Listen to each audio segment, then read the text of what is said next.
Okay, I apologize for the delay. We'll begin the UDC meeting for Wednesday, July 14th, 2010. We'll begin with roll call. Mark Kimmerer. Douglas Gasick. Here. Patrick Coleman. Here. James Dougherty. Here. Jim Sawhill. Here. Andrew Garcia. Here. Patricia Joyner. Here. Jeff Dinwiddie.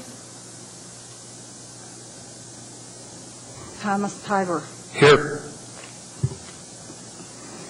There were no minutes in the packet. The next item is disclosures. Does anyone have any disclosures to make? Mr. Chairman, I need to disclose that my wife is employed by Dow. I have a financial interest in Dow HKM, and will need to recuse myself from several of the items on the agenda. Which ones would those be particularly? I believe there's D1A on the consent agenda, and then G1 and G2 are Dow projects.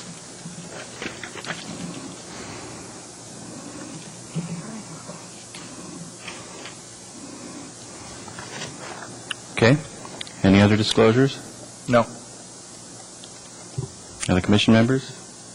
I have one to make on case 2010-064, the sign variance for Providence Hospital. Our company, Providence Hospital, is one of our largest clients, and we've been engaged in designing all of the buildings on the master plan that are affected by these signs. I don't think it would be appropriate for me to act on this case, especially given the significance of variances. So I'll be excusing myself from that case. Any other disclosures? Moving on to the consent agenda. It's been brought to my attention that there's a mistake on the consent agenda. Item 2 for the site landscape plan approval, case 2010-061, was placed on the consent agenda by mistake. And I guess the appropriate course of action is to entertain a motion to reorder the agenda. Do I have a motion? Commissioner Sawhill, seconded by Commissioner Tiber. Any objections to moving? Seeing, hearing none, that will become our first case on the regular agenda. So now we need to take action on the consent agenda. Do we have a motion to approve?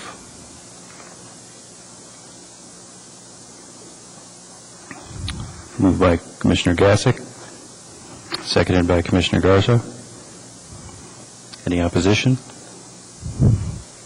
Seeing, hearing none, consent agenda passes. We have no unfinished business, so we'll move right to the regular agenda. Our first case is 2010-061, Municipality of Anchorage site plan review for a public roadway. Do we have a staff report?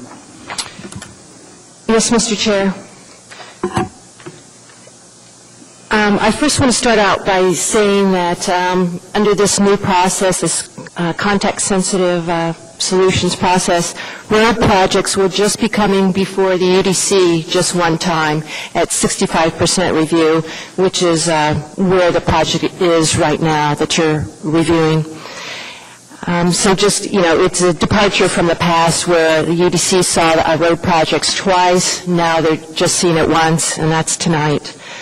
The project goal is to upgrade the road to MOA minor arterial standards. This project is phase 2 of the Raspberry Road improvements and completes the project from Minnesota Drive to C Street. The proposed upgrades will provide an improved 2-lane road with a center turn lane, an 8-foot wide pathway, and a 5-foot wide sidewalk that connects Arctic Boulevard to C Street. These improvements will provide a more efficient connection for commercial and domestic vehicles, but also provides a critical link between pedestrian pathways and sidewalks along Arctic Boulevard and C Street. The project also includes striped and signed 5-foot wide bike lanes on both sides of the road. An additional 40 feet of right-of-way will need to be acquired to develop the proposed roadway and pedestrian facilities. The shrubs selected for the project are in very common use throughout Anchorage. Stretching the envelope to include a more interesting palette of shrubs would provide more visual interest while gaining more diversity to prevent a monoculture and the associated risk. Also, irrigation is not part of the proposal. If you would notice on sheet L2, it shows Schedule D, unmowable seed mix at approximately station 54 plus 70 to station 5690. Without trees or shrubs, much of this area is vulnerable to vehicle encroachment from the adjacent Unistrut Alaska company. Trees are not recommended due to the presence of overhead utility lines. Boulders could be placed to discourage vehicle turnaround in this area. Efforts should be made to separate the sidewalk on the north side where adequate right-of-way is available, such as the area from Arctic Boulevard east to Station 5700. There are no municipal street lights along the roadway. LED light fixtures have been selected for the project.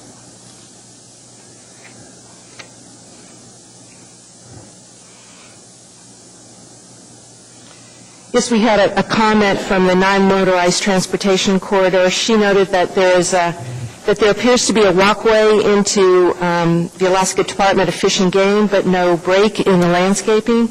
If this is a doorway and access, please provide a walkway connecting the pet facility to the door.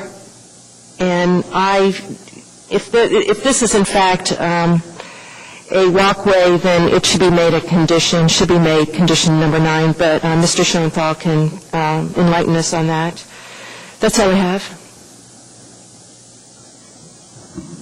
Thank you. Any questions of staff? Okay, move to the petitioner.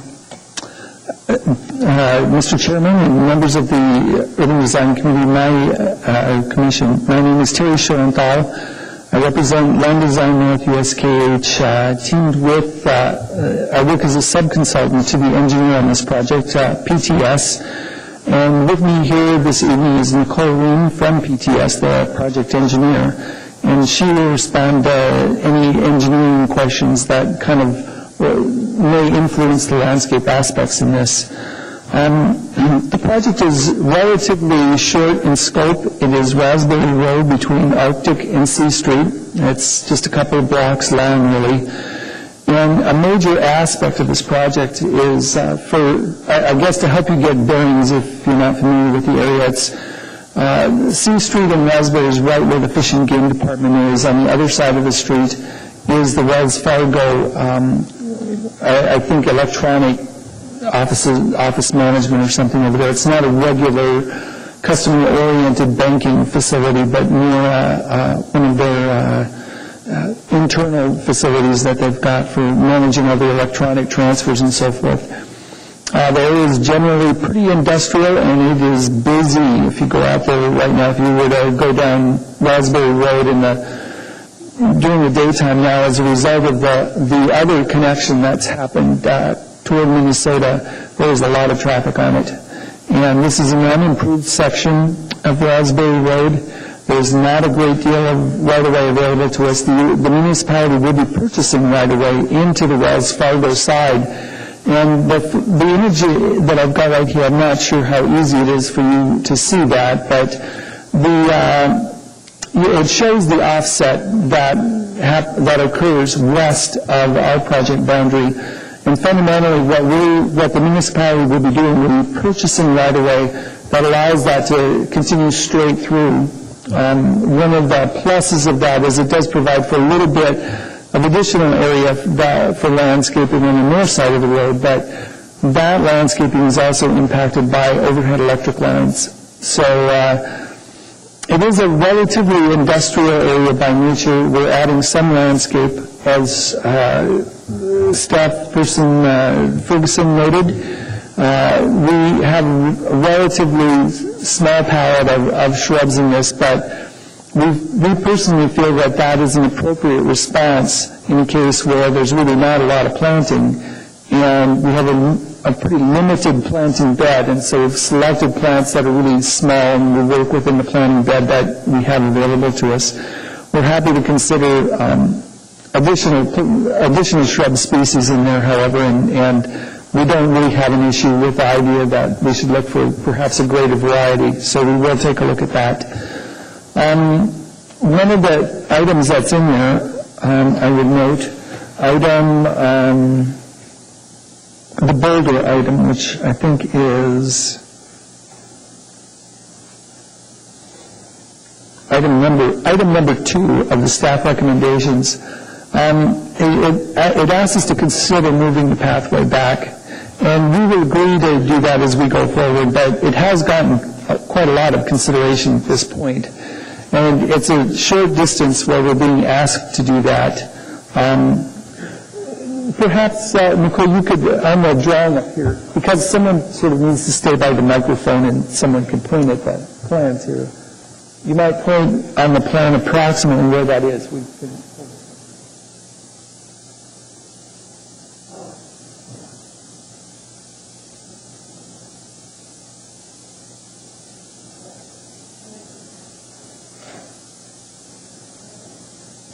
So the area that we're proposing that happens, we actually do have some shrub plantings and so forth in the area. The sidewalk is out toward the street, and it's an 8% slope, so it doesn't really lend itself to some of that. I think that the notion of looking at some means of blocking traffic there is a good idea, but I think we would ask for perhaps a little relief from having to add simply boulders there, that there may be other things. We'll look at possible other ways of limiting traffic from going over the sidewalk and from damaging that area. But I would ask for some relief from having to make that boulders in that case, just because we're at a point where we can still consider other options. We have considered the sidewalk at that location, moving it back, and we'll continue to take a look at that. But there's an 8% slope, and Nicole may be able to point to the driveway where that occurs, but if the sidewalk moves back from where it's connected to the street on an 8% slope, it means that that driveway has to go up, flatten out across the sidewalk, and then go back up again until you get into it.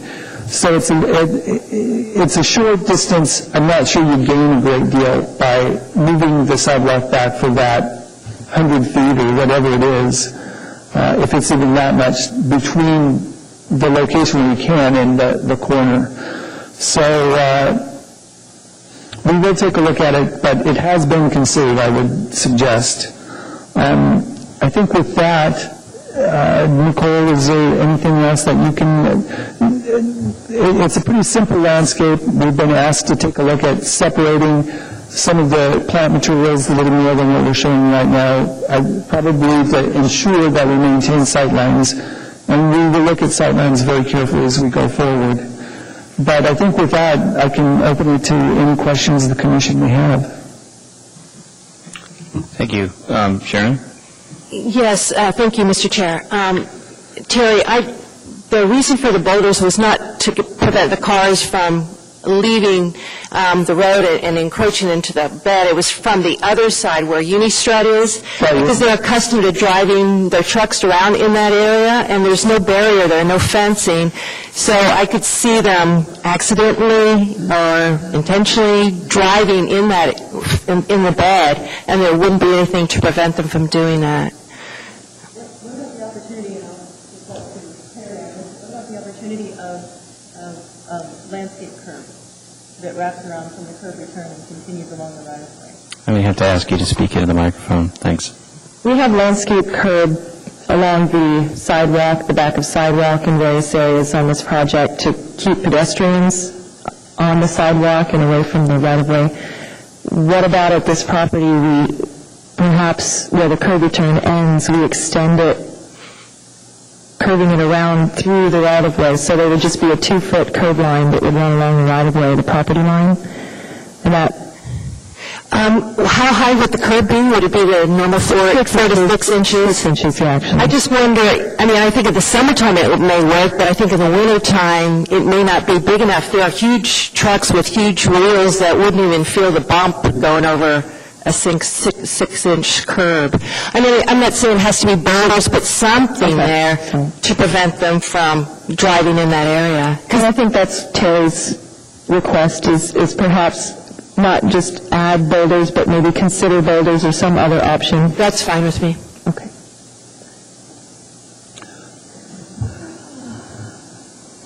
Commissioner Sawhill? Thank you, Mr. Chairman. I had a couple questions or comments. I can't remember if chain link fence is allowed in the site triangle. I believe it. We need to check that on this design. I think you have some of your fencing in the site triangle, and I don't. We will check all of the site triangles, but that's as you get closer and closer to the angle, a chain link becomes more and more of an impediment. So I would concur that we need to be sure of that. So if we can check into that, that was one of my issues. And I guess the other thing I just wanted to put out there is condition number 3, requesting the relocation of the sidewalk. I'm not sure I agree with that condition. I believe the design you have is probably appropriate. There is very little area for landscaping and vegetation, and that would push the sidewalk into the one area that you do have. I think sidewalk and corridor consistency is important. So I was thinking that we should delete condition number 3 and wanted to get your comments. As I've noted, we have considered, this is something we have considered. We'd go forward and do it more, but the fact is I believe that the sidewalk should maintain at its location along the curb for the reasons that I think that you stated. Okay, thank you. Commissioner Gassick? My question is about the walkway to the Fish and Game building. Is that walkway to a doorway? And if it is? It is to a doorway. We'll ensure that there's a pedestrian connection there. Fine with that additional recommendation? That's correct. Great. Any other questions for the petitioner? Thank you. Matter now rests with the commission. Entertain a motion.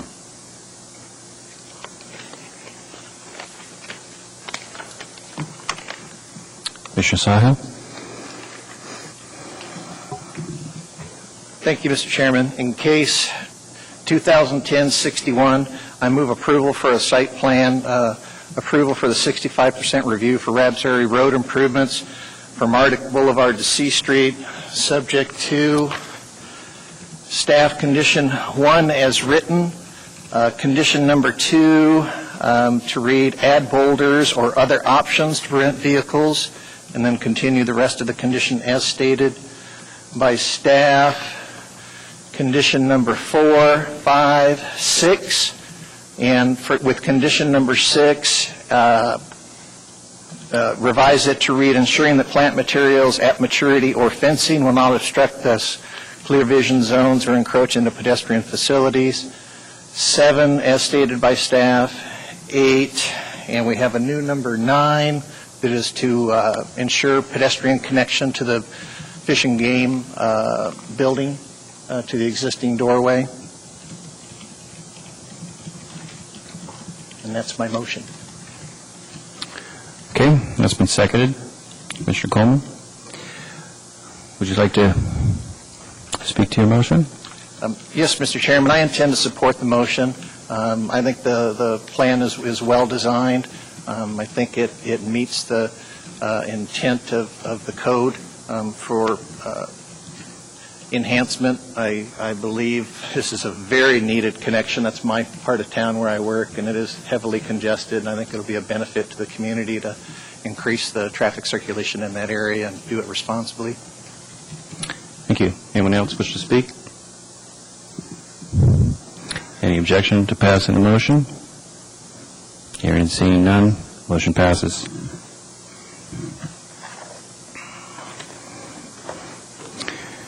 Next item, case 2010-078, with the Municipality of Anchorage, a site plan and landscape plan review for a public school for Huffman. Huffman Elementary School is undertaking improvements to parking, vehicular circulation, and pedestrian safety. Site drainage improvements are also part of the project. The preferred alternative is shown on pages 1 and 2 of the staff report. The key improvements of the preferred and alternative are shown on pages 1 and 2 of the staff report. Figure 4 in the package shows discontinuous lighting around the perimeter of the improvements. Staff has learned that the lighting plan will include continuous lighting and will be LED fixtures. Decorative barrier fences are planned to control and direct pedestrian movement into safe crossing corridors. There are currently 3 pedestrian connections between the school and the adjacent MOA Park. Next door to the school, there's a Huffman Park, which is a municipal park. These will be reduced to 2 connections at the north and south ends of the project. The middle connection will be eliminated. Near the front entrance to the school, the existing ramp is at a 10% slope. The road will be lowered to comply with ADA 5% ramp requirements. I can answer any questions that the commission may have. Any questions for staff? Okay. We have a representative petitioner.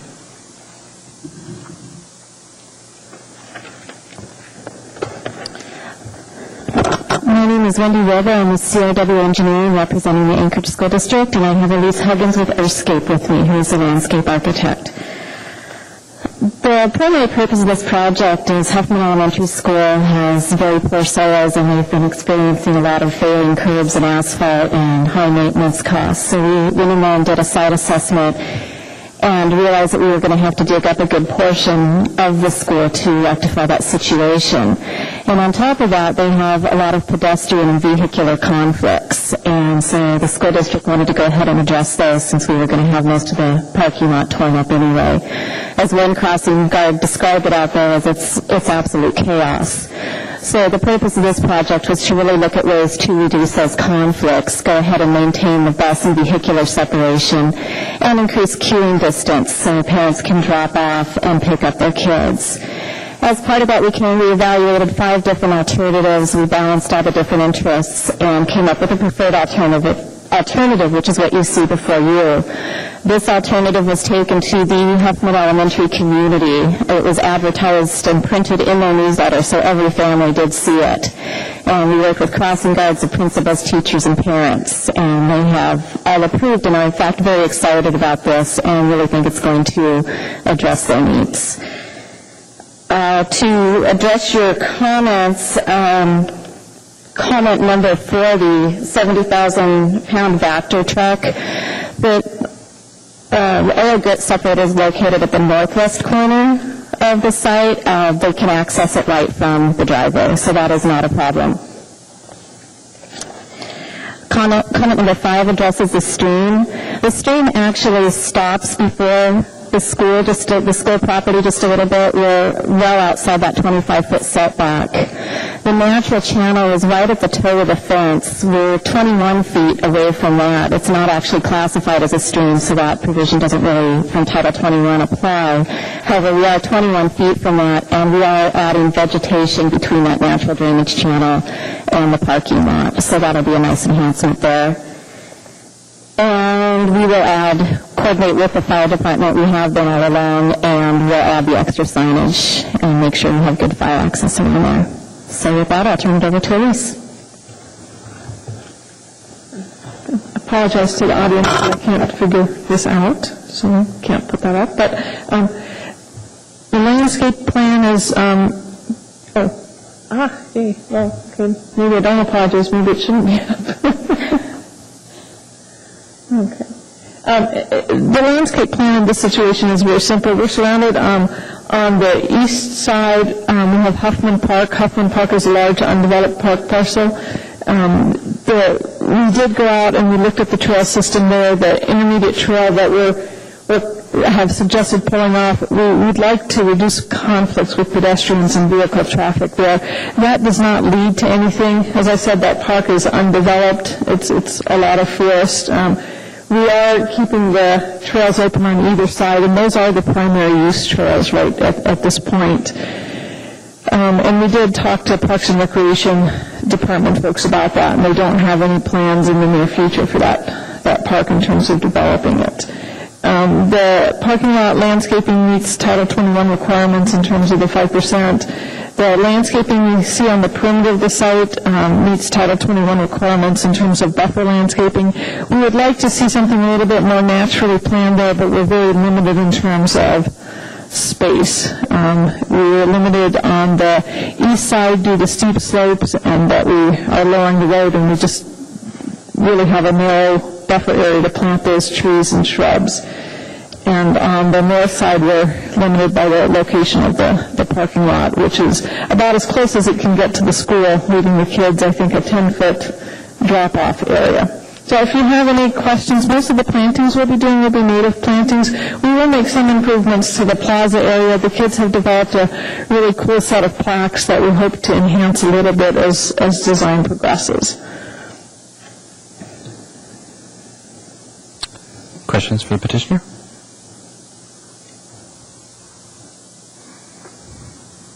Commissioner Joyner. I just had one question. I was pleased to see you didn't feel the need to expand paved parking area because it's often really large at schools. And there's overflow parking in the back, but there's a comment about people still park on the streets.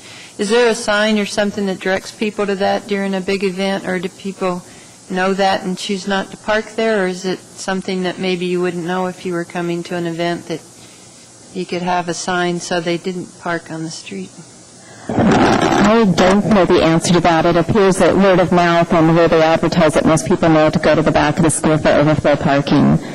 But there is some parking on the street during events, and there is no signage for no parking.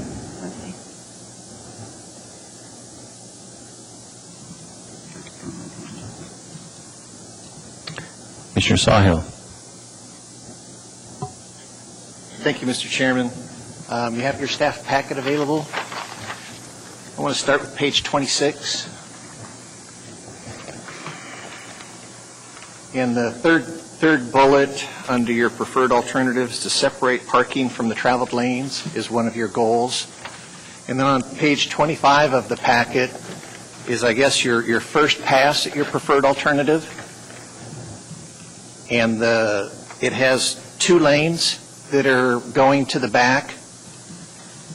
And then you have your modified preferred alternative where you've added parallel parking to the through lanes.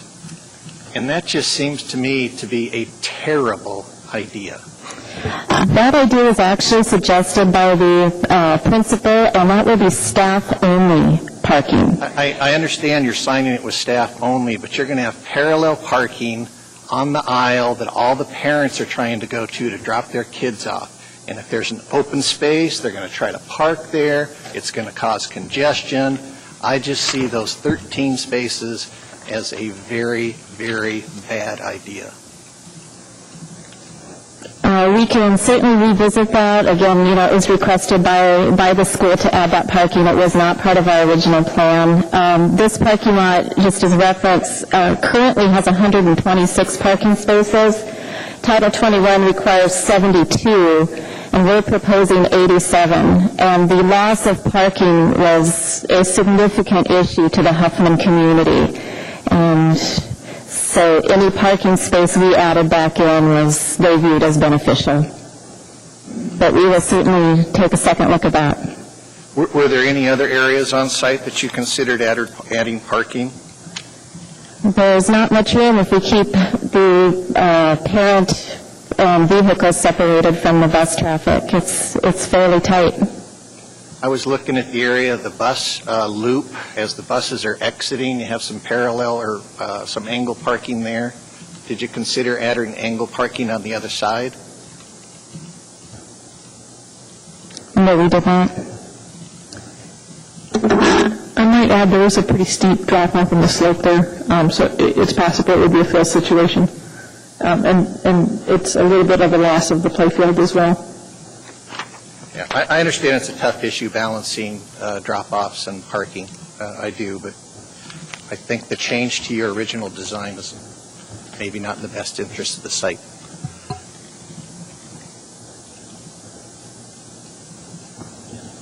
Commissioner Garcia?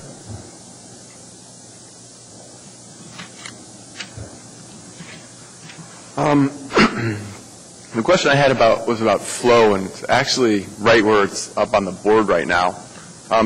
It seems you have people coming in and they go to the right, and then they go all the way around and come out, and you're giving them two options. So I'm just seeing that you might be causing a congestion area there if you have people, you've got an intersection for people trying to exit and enter the main road. Can you see what I'm talking about in the south? Actually, it's just the south. Well, yeah, to the other side. Go south. So right here? Yeah, see how you have it's two-way traffic there, but it seems like everything should take you around and bring you up to the west, and everyone should exit and have one point of exit instead of two. I can just see if you move all the way to the south to where people exit at the street, you see how you have two different flows coming together there? That would only be buses that go around the other loop. Yeah, that's buses only. It wasn't on my map saying buses only. Sorry. Okay. Oh, good question, but buses only there. That answered my question. And then the snow storage, you're having that on the west side there? Is that correct? That's correct. That's where it's currently stored, and they push it back by the hockey rink. Do they just use that do they use a loader, or do you have a rolled curb for that? No, it's going to be a road curb through there, so they can just push it straight. Okay. Okay. Go ahead.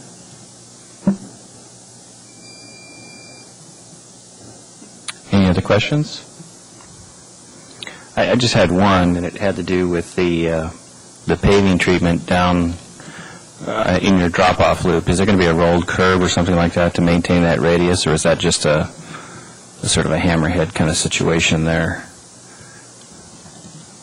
On the parent drop-off loop, you see the access to the to behind the school. Is there a curb there that maintains that traffic, or a pavement change or something there? I'm not sure where you're referring to.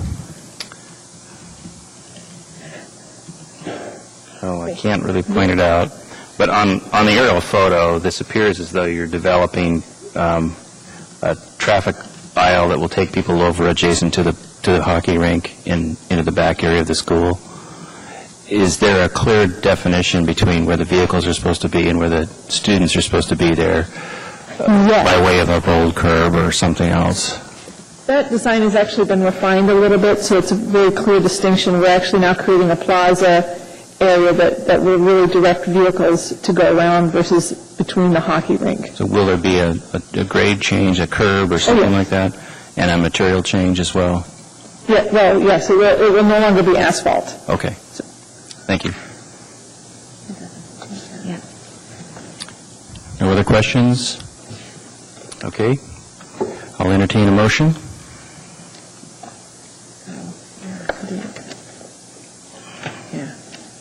Commissioner Sawhill. Thank you, Mr. Chairman. I've got to get my paperwork straight, excuse me. In case 2010-78, site plan and landscape plan review for a public school at Huffman Elementary School, I move for approval of the concept review subject to staff's conditions 1 through 6 and condition number 7 to eliminate the 13 parallel parking spaces along the access route.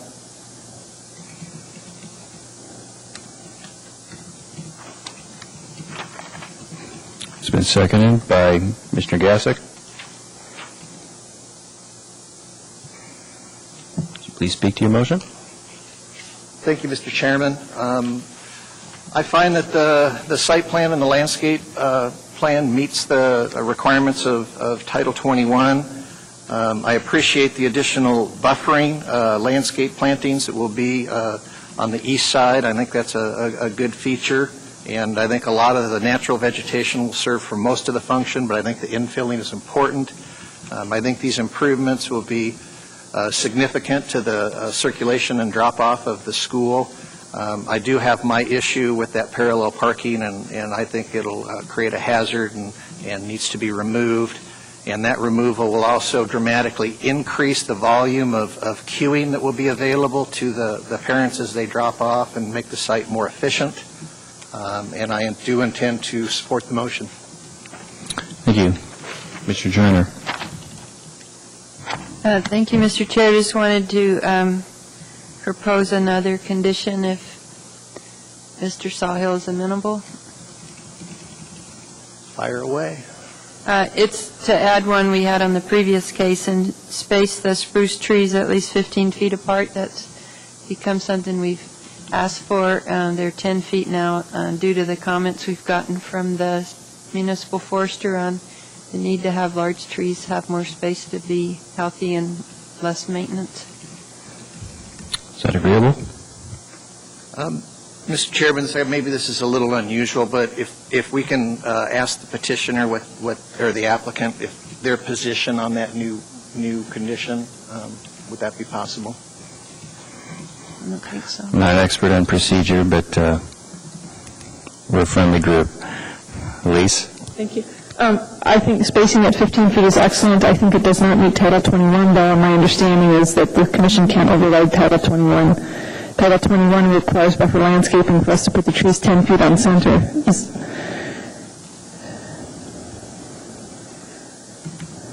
The previous case, we had a condition they'd be at least 15 feet, so maybe that's a different...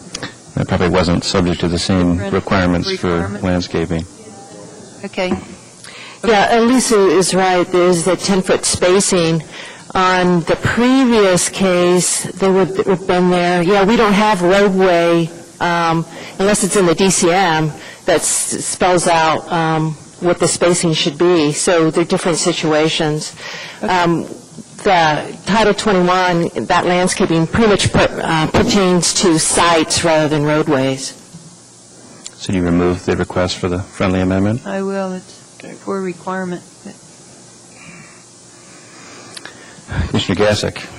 I'm just going to say that I'm going to support the motion 2 as meeting UDC requirements for site plan and landscape plan review, and I wanted to say that I really appreciated the consideration to maintain the connectivity to the trails there, and also the careful consideration given the parking spaces that are allotted at the school. Promoting walking is a good thing, and we want to keep seeing that. Sharon? Yes, just to address the tree spacing again, it might be possible, Elise, that you could stagger the trees a bit within that space just to give them a little bit more space. They're still 10 feet apart, but staggered. And Patricia, I just throw that out as a possibility. Anyone else wish to speak to the motion? Any objections to passing the motion? Hearing and seeing none, motion passes.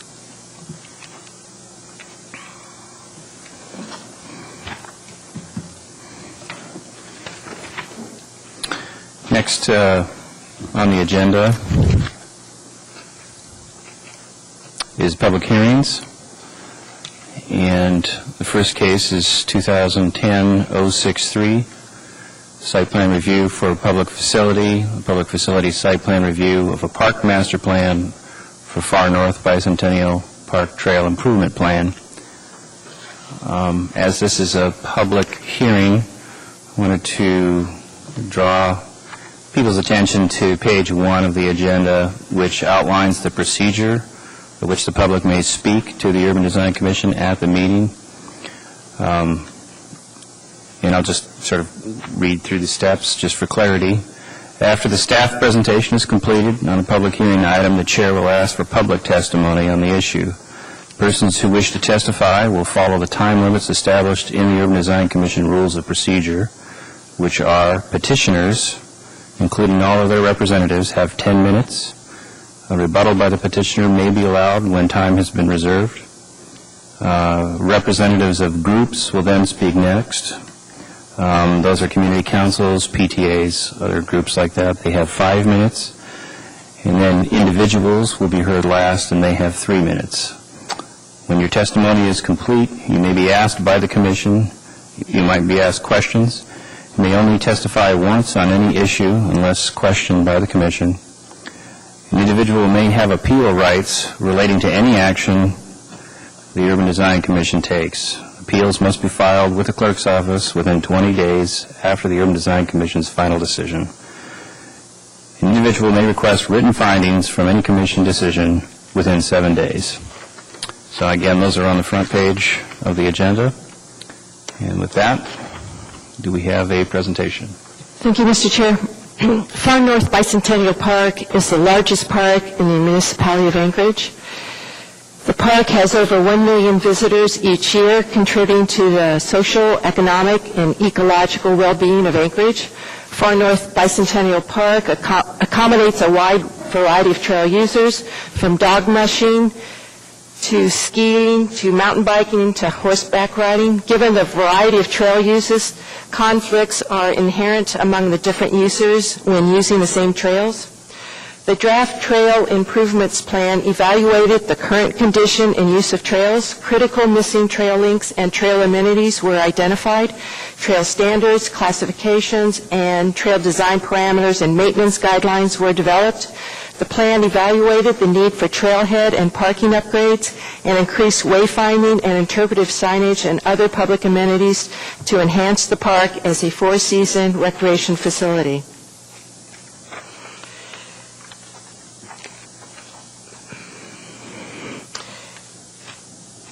The plan should explicitly state its intent to expedite the MOA permitting process on pages 84 through 86.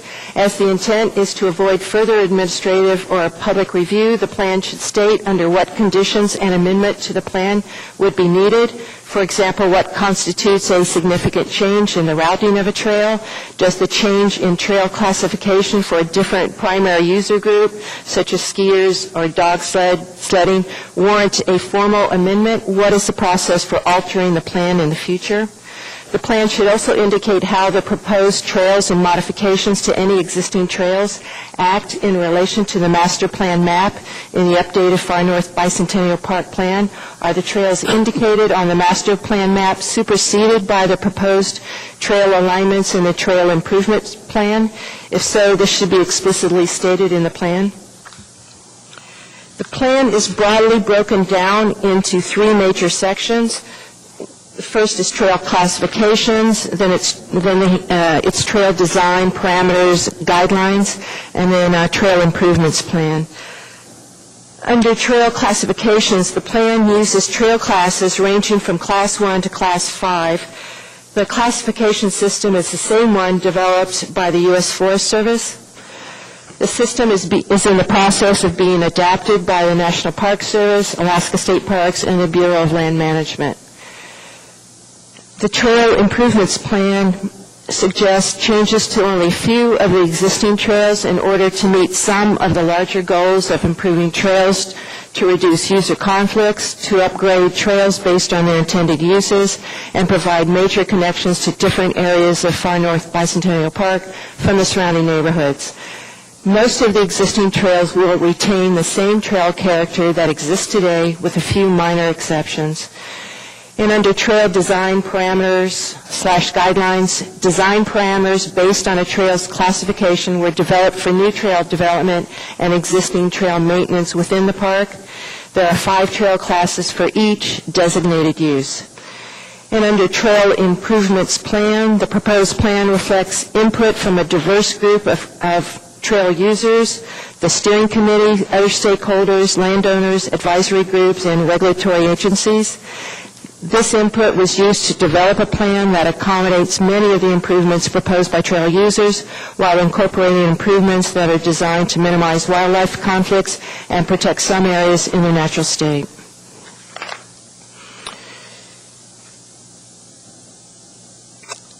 I can answer any questions the Commission may have. Any questions for staff? Commissioner Sahil. Thank you, Mr. Chairman. I guess I can find it. There was a resolution from the Parks and Rec Commission, and I was trying to track their suggestions to your conditions, and I was getting lost. Right, and I think Holly, the park superintendent, will go over that with you tonight in her presentation. Okay. There are two different issues here, each is handled by the appropriate paragraph here. Thank you.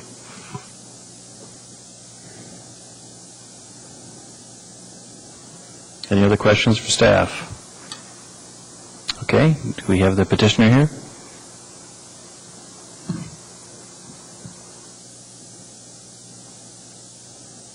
Do you have a copy of that?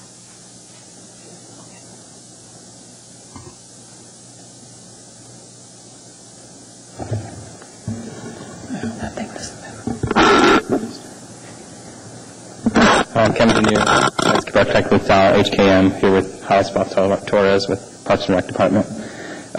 What we wanted to do, unless you want to introduce Holly, what we wanted to do tonight was we had a work session with you last month, so we wanted to entertain questions and go over conditions of approval as well, instead of presenting to you tonight, since you've seen the plan and have had a chance to sit down with us during that work session. So we'd be happy to answer those questions now, if that's the route we want to go. Okay. So do you want to repeat your question about the Parks and Recreation Commission resolution then? So you had problems tracking between the two? Their first bullet item was project number 2 becomes the Bale Trail connection.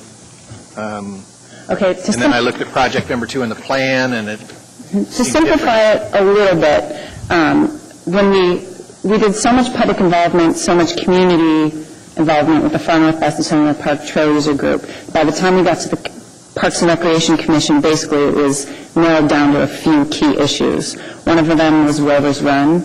Is it open? Is it closed? Do we keep it where it is? Those kind of issues. And the second was the potential location for new single-track trails.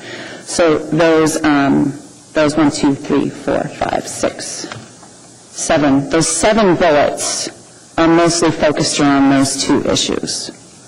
So project number 2, a relocated Rover's Run, becomes a marine trail connector promoted by the municipality of Anchorage. So what is the figure we should direct them to? I think if you look at figure 27, and if we look at actually condition number 8, where it discusses figure 27, add to the legend an explanation of the numbers 1 and 2 outlined in a red box. I think we can refer then to that figure 27, where it talks about, and that's what this is referring to in the Parks and Rec resolution. It says project number 2. It's referring to that section of Rover's Run where we would relocate the trail. So they would like to see that get relocated and connect into Black Bear, which is this connection here to the existing Black Bear Trail, which would connect again with project number 28, which is shown in the graphic there. And then as the next portion of the resolution, it talks about deleting that project 1, which is shown highlighted in the red square right there, which is again related to Rover's Run. And project number 1 is where we've seen the majority of the human-wildlife interactions. So that was why we're talking about basically rerouting most of the traffic further away from Campbell Creek. Do you want me to continue on with these bullets? So is project number 1 in the plan now or out? It's in the plan. No. Project 1. I'm sorry. Project 1 is out. So I think the condition for number 8 should read that revise our figure 27 by removing project outlined in red number 1, I'm sorry, and keep in that number 2 based on the Parks and Rec Commission resolution. Okay, so in condition of approval number 8, we should scratch 1 and. And just leave 2? That's correct. Okay. All right. Can I ask a question about that before you move to the next one? Sure. So is that relocation, where on the existing Black Bear Trail is that intersecting? Is that intersecting where it's on Richter's Loop, or is that intersecting down the trail? So you're going to have an intersection on a single track that's mostly used for downhill? As far as mountain bikers go, because I know that's a single track trail. Black Bear is, in this plan, it's classified as a Class 2, and it's designed as an equestrian design parameter. Okay. So it's multiple use, so it's not built just for mountain bikers, but mountain bikers use it a lot. Yeah. So, but what we talked about a lot in this plan is rerouting Rovers Run up into Black Bear at this point, and that's where it intersects Moose Meadow. Okay. There's going to be it directs significantly more traffic on the Black Bear Trail, which is going to require some upgrades to that trail to handle more traffic. And the multi-use trail community is on board to upgrade Black Bear too. Okay. But you're right. I was just concerned at the point of intersection. Oh, it's a good intersection. Okay. And site visibility would be enhanced at that intersection because you're basically creating a 4-way intersection there then. Yeah, that's what I was more so concerned about, was visibility, because there's a lot of blind corners on that run or trail. Do you want to continue with the Parks and Recreation? Yes, I'd Yeah? like to make sure we have these addressed in the approval. And I'm actually glad with the new administration has kind of a different idea about wildlife management than the previous administration, so some of this will have to be changed a little bit. But Rovers Run would be signed. Okay, let me back up. Rovers Run would not be obliterated or revegetated, and winter use would be allowed. So that's going to continue to happen. Rovers Run will be maintained for wintertime use. It won't go away. We're just going to sign it and focus summertime use away from Rovers Run. But that's an operational issue, not necessarily a plan issue for here. Right, but you can understand how many users like it, and they want to make sure they understand how it's going to be operated in the long run. So that's why it became a big deal. Rovers Run would be signed as closed from a certain date to a certain date due to bear activity. Now, this is what came out of the previous administration. We were comfortable with that as we worked through with Rick Sinnott. This administration has a different opinion, wants to keep trails open, push risk back to the user, educate users about the dangers of encountering wildlife in our city parks. So that's currently what's happening. So this would need to get edited, but it's not in the plan this way yet, so it's just out of the... It's an operational issue, not a plan. Yeah. Rovers Run would not be maintained for summertime use. Obviously, we will maintain it for summertime use now that we've decided to keep it open. STA Phase 2 trails would be removed completely, and state would support the legitimization of Class 1 and Class 2 trails near Abbott Loop Community Park and north of Service High School, consistent with their existing character.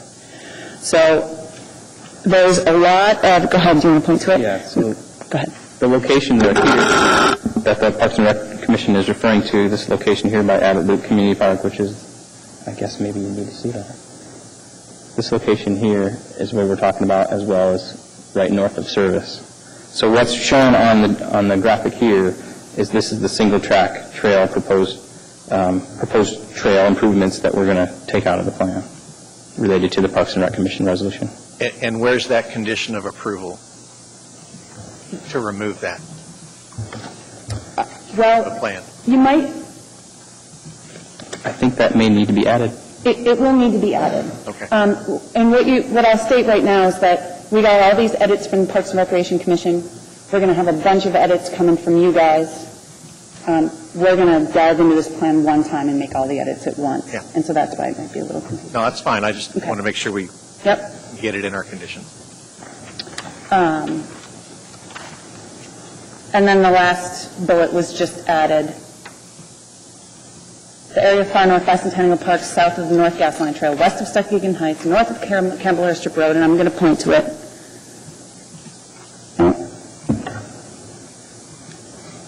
This area here.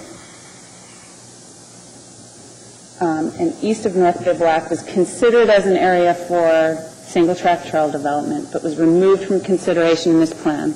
Any action on this proposal will be deferred until there are adequate research results from ADF&G on wildlife movement. So the initial proposal for new single-track trails was in this area. This area has lots of topography, potentially fun trail development, but due to wildlife concerns and neighborhood objections, it was removed from the plan to this area. But the trail community felt that acknowledgement of that whole process needed to be in the plan somehow, not to lose the history, I guess. So that's all that is.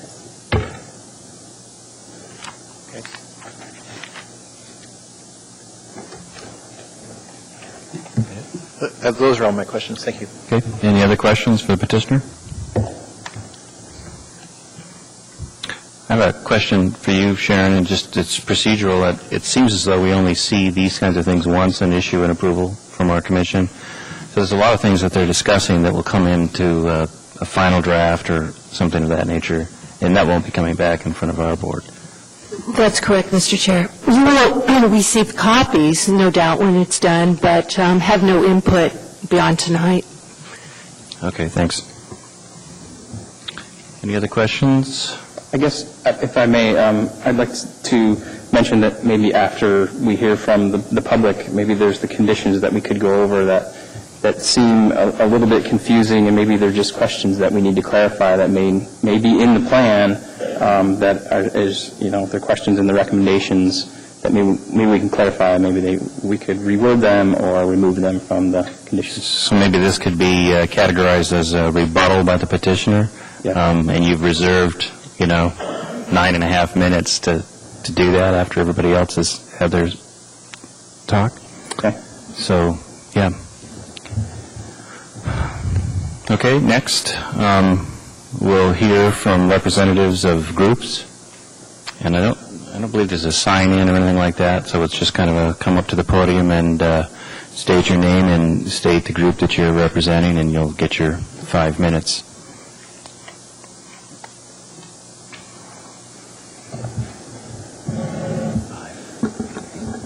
Commissioner Doherty, my name is Steve Remy, and my name is spelled REMME, and I'm here tonight representing Hilltop Ski Area, or Youth Exploring Adventuring, doing business as Hilltop Ski Area. For those of you who may not know, Hilltop Ski Area is a 501c3 nonprofit that operates within the Far North Bicentennial Park under a lease agreement with the municipality of Anchorage. We are not operated by the municipality of Anchorage, and we've been operating the ski area within the Far North Bicentennial Park for 27 years.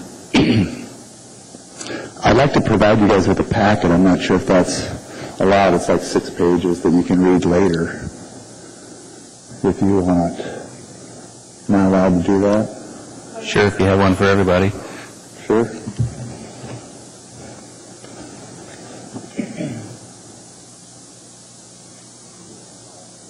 Thanks.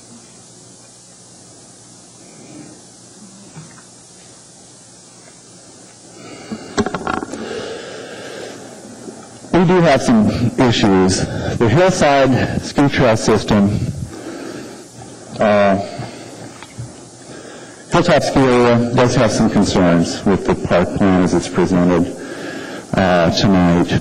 Number one, we believe that the Trails Plan the Park Trails Improvement Plan, that's a mouthful, does not adequately address the parking problem that Hilltop and other stakeholders are faced with every winter season. To give you some history, in 1971, the Hillside Park was established with 60 spaces to park vehicles and 5 kilometers of Nordic trails. Now here we are 39 years later, and the Nordic Trail system has grown by 900%. From 5 kilometers of boom trails to 45 kilometers of boom trails now. There have been no accommodations made for extra vehicle traffic to offset the growth of the trail system. That's just the Nordic Trail system. There's been multi-use trails, single-track trails, and all sorts of other users that are now, coming to that entrance of Fine Earth Bicentennial Park. Hilltop does have parking. Parking that was intended to be used by Hilltop's customers during the winter. On good snow days, Hilltop's available parking is being used by the increasing demand of other trail users. This really affects our financial viability and threatens our existence, essentially. There have been days when Hilltop's parking was completely full of vehicles for Nordic races, and we were basically shut down until the end of the race. This affects us financially. There have also been days when the parking lot, we lose customers because there's no spaces. This affects the financial viability of the ski area, and we are a self-sustaining nonprofit, and this is a huge problem for us, and one that needs to be addressed sooner rather than later, not just for our benefit, but for the other stakeholders' benefit. 2, the Fine Earth Bicentennial Park Trails Improvement Plan suggests a new multi-use trail that goes directly through our current lease area. This project is in direct conflict with Hilltop's future plans. Project number 17, which is described as a multi-use connector from Grassland Spencer Loop area to the Sugar Ash State Park, goes right through the middle of the Hilltop's lease area, the lease area that's in agreement with the municipality. Hilltop has asked Parks and Recreation Department to stop all additional trail projects within our lease area and to mitigate existing trail conflicts within our lease area. You might say, well, how come Hilltop is so special? What makes us different than any other stakeholder? Well, Hilltop has a huge financial investment in the park. Over the last 39 years, well over $3 million has been invested in snowmaking, night lighting, buildings, lifts, all sorts of improvements. So we have a huge economical investment. The other thing that is different from us than other stakeholders is we have provided a huge economic force in the community, giving jobs from 85 to 100 individuals during the winter months.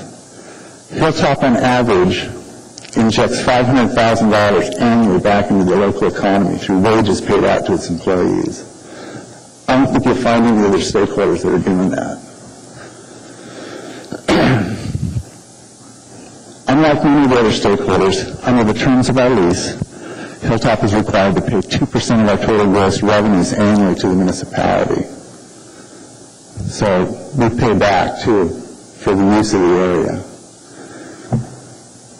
These are some of the things that set us apart from the other stakeholders. We really need to have additional parking. It has to be included in this plan, and the sooner the better. In closing, I'd like to urge the commissioners to review the comments that I provided and make the appropriate adjustments to the Fine Earth Bicentennial Park Improvements Plan. Thank you. Any questions? Questions? I have one. There's a number of public meetings that were stated in public outreach. Have you brought these concerns to the planning group?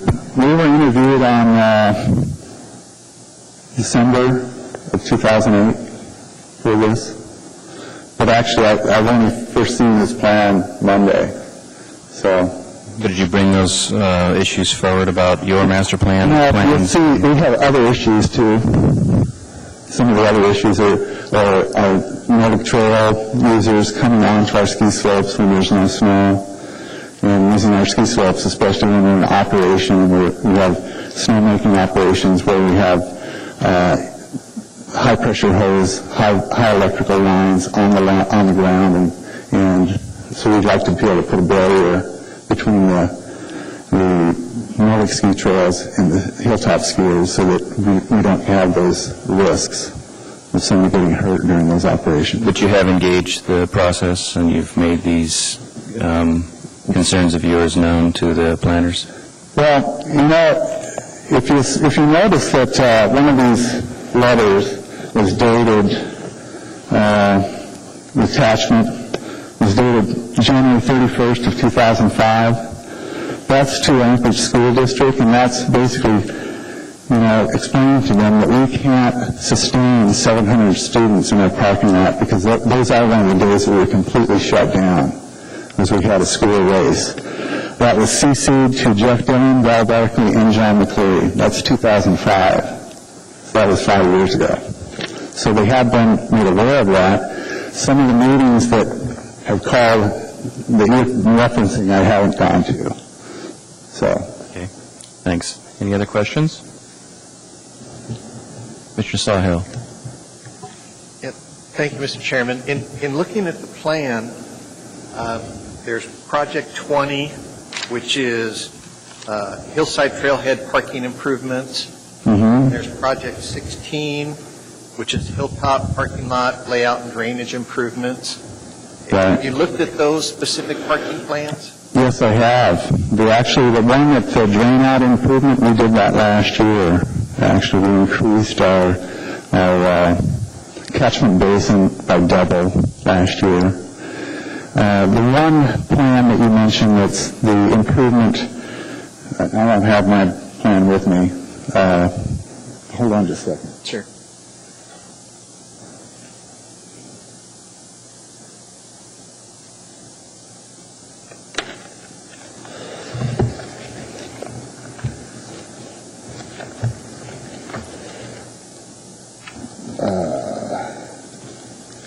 There's some diagrams over here which shows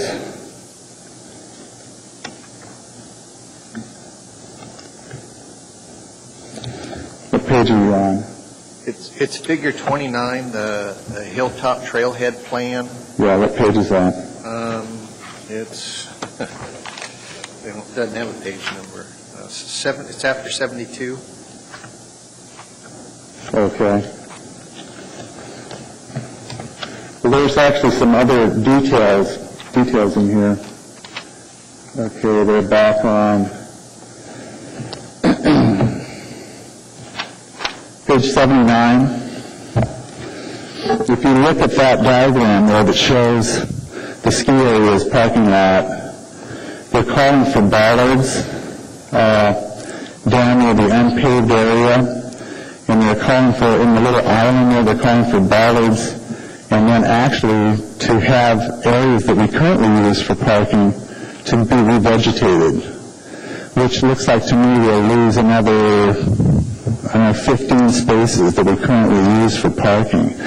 So really this isn't that much of an improvement for us, and it doesn't really address the real problem that the trails around us have grown by 900%, and we don't have the parking lot to do that, plus our own customers. Basically, the Hillside Park hasn't been improved since 1971, and we've seen 900% increase in trails, and not one single additional car space besides what we provide for our customers. That's the real issue. Do you have a suggestion on how many parking spaces would be appropriate at either one of those parking lots? I would say probably you need to have another 200 spaces to accommodate the rest. You have to accommodate the trail system up there. And preferably, it would be away from where our chalet is, in another area of that front part of the park, the entrance, the Hillside Park, up in that area to avoid all the traffic past the chalet that are non-revenue generators for us. Okay, thank you. Any other questions? Mr. Garsha. Your last statement actually addressed my question, which was going to be, do you have a recommendation for where additional parking would be best served? Maybe we have in our lease area, there's an old soccer field. I don't know how many spaces that would take, but that might be, it's within our lease area, but that might be at least a viable alternative in the short term. But, it's just, we're overrun with the amount of trails that have been built up around us with no additional parking provided besides what we've built. Where's that soccer field located at? It's out here, it's out at the main entrance. Okay. But right where the other where the hillside parking lot is. It's actually where our old rope tow is located, that we filled in that area a little bit and made it a soccer field, which wasn't legal size, so they quit using it as practice, and that's just kind of a field for anybody who wants to ride their horses or go in. So that could be used as an overflow parking, potentially? Potentially, yeah. If it's properly converted?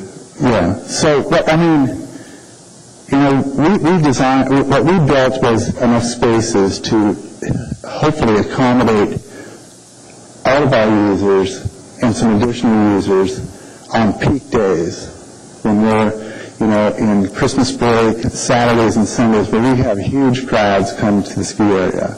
Right now we have cars that come in, and if it's a really good snow year, and if Kincaid is at all marginal, everybody that's cross-country skier comes to the hillside trails. And so we'll have, before we even open on some days, if it's just snowed the day before, we'll have half of our parking lot will be filled before we even open up. I mean, that's the reality of what we've been seeing here in the last few years. Mr. Joyner, we need to kind of move on. Just a quick follow-up on Mr. Doherty's question on, you said you didn't attend the public hearings, but it looks like this has been before the public for a couple years, and the Parks and Rec adopted their resolution in December. Do you know if anyone raised that issue? Or I'm sorry, I can't hear you very well. Did anyone raise this issue in the last couple years while this has gone through the public process or before Parks and Rec Commission? Well, like I mentioned to Chairman Doherty, letter in 05? You know, we did send a letter to the school district, the CC Parks and Recreation Department. They've been aware over the years of various incidences where we've had more parking than we can possibly handle. So, I mean, they are familiar with our situation. Okay, thank you. Okay, thank you. Thank you, Chairman Doherty. Do we have any other representatives of groups that wish to speak?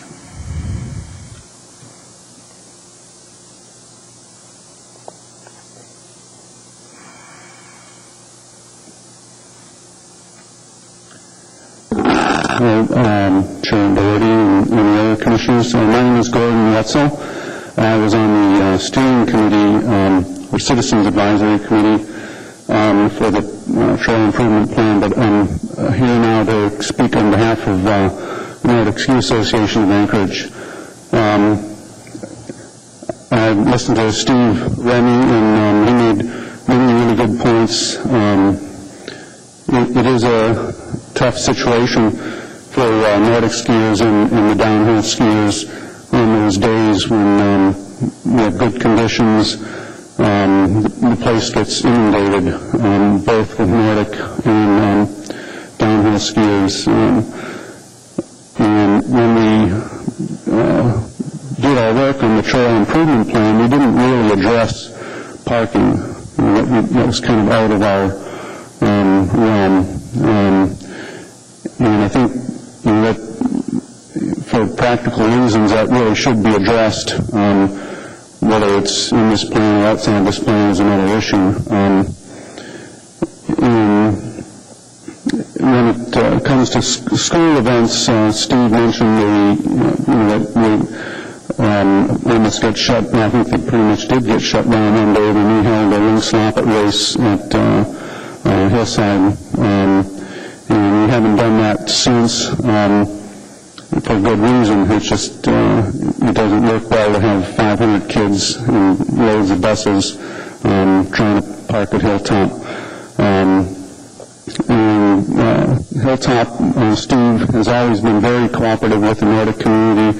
Whenever we propose doing any project, like last year we considered using Hilltop for the national championship event when Kincaid snow was very thin, and he was very open to discussing how that could be done to accommodate us as well as them. So we do want to have a working relationship with Hilltop, and we have over the years on an operational level. The other item that he brought up was one of the proposed projects in the Trail Improvement Plan, is a multi-use trail connecting to Prospect Heights to the state park. It does go through the area that they leased for expansion. When we considered this trail in that area, in the Spencer Loop area, me personally, and I think the other people on the advisory committee, thought that was a dead issue. So it was our fault for considering new trails on an area that's already been spoken for. So I think that's a kind of an open issue at this point. I'll take care of my testimony. Any questions for the Nordic Ski Association? Thank you.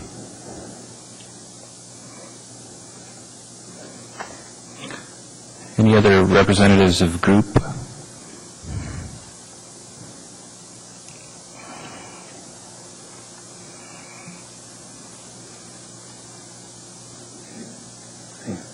My name is Bruce Talbot, and I too was on the steering committee with the ski touring club, but also active in Nordic and resident of Stuckagan Heights, which of course is accessed through the park on the Campbell Airstrip Road. And I just want to compliment the planners for a long and involved process for addressing the trail improvements. The trails group that meets on Monday nights for many years started the process off and had a workshop to suggest to Parks and Recreation that we have revise the 85 plan and Parks in the municipality found money to do that. Many of us have participated in it over the years. I think all of us from the different groups would like to see something a little bit different that was in there, but it was those trails are used year-round by a variety of groups, and I think it was a pretty good compromise. One rover, we've gone around and around and around, and I think pretty much everybody's pretty worn out on that issue. And seems what's in there now, even with the mayor's revision to it. Either way, putting in an alternate trail that goes to the Black Bear Trail for summer use. People that are afraid to use Run Rover in the summer can go up there and stay away from the creek. With the Ski Touring Club, we're glad that it wasn't closed or totally obliterated, because we do use that and many skiers do too in the winter months to make that big loop around Bicentennial. As far as the multi-purpose trail connecting to Prospect down to the Spencer Loop, that's something that the trail groups, we've walked it. State Parks has actually built the first part of it leading up to Bicentennial's boundary. And this was the first that I ever heard that Hilltop was concerned about that trail. Most of the trail is proposed north of the gas line, and I'm not sure that that's in the lease area. Some of it is south of the gas line, which is in the lease area, but as Gordon had mentioned, I thought the expansion of the additional lift of Hilltop was sort of a dead issue. So that's the first we've heard that was a concern of Hilltop. And a lot of thought and consideration and scoping of that have gone into that by a variety of user groups.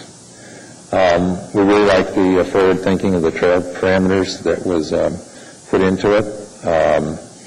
We hope that this will bring easier permitting for the trails. It was very cumbersome in the past, and there's been quite a bit of disagreement amongst the user groups when a trail is proposed for improvement, so I think that'll expedite things quite a bit.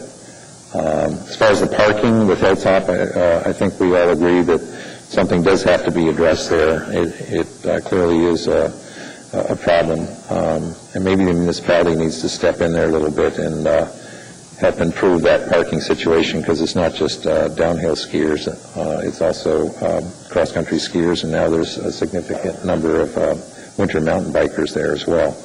And perhaps over by the ski jump, that overflow area that isn't well maintained in the winter could be improved better. And can accommodate some of that excess use on those busy weekends. And then finally, as a resident of Stuckhagen, I know our LURSA is very supportive of the parallel trail to the Campbell Airstrip Road. This is in the plan. The traffic on the road is increased. We've got almost 200 homes up there now. And there's more recreational use, bikers, runners, roller skiers. And so we are very supportive of a parallel trail on the north side of the Campbell Airstrip Road up to the BLM area, anyway, from North Bivouac to the BLM parking area, which is away from the creek, so we wouldn't have a bear issue. And then recently, the legislature appropriated money from the BLM parking area to Benny Benson to study that for a parallel trail. And so we hope that the Muni will be working on that with the $250,000 that they've received from the state and solve that problem with that very narrow section of road that's a hazard to both motorists and to pedestrians. So, thank you. Any questions? Thank you.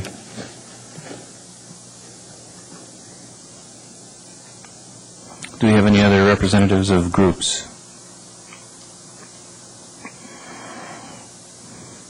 Okay, with that, we'll allow individuals to come forward.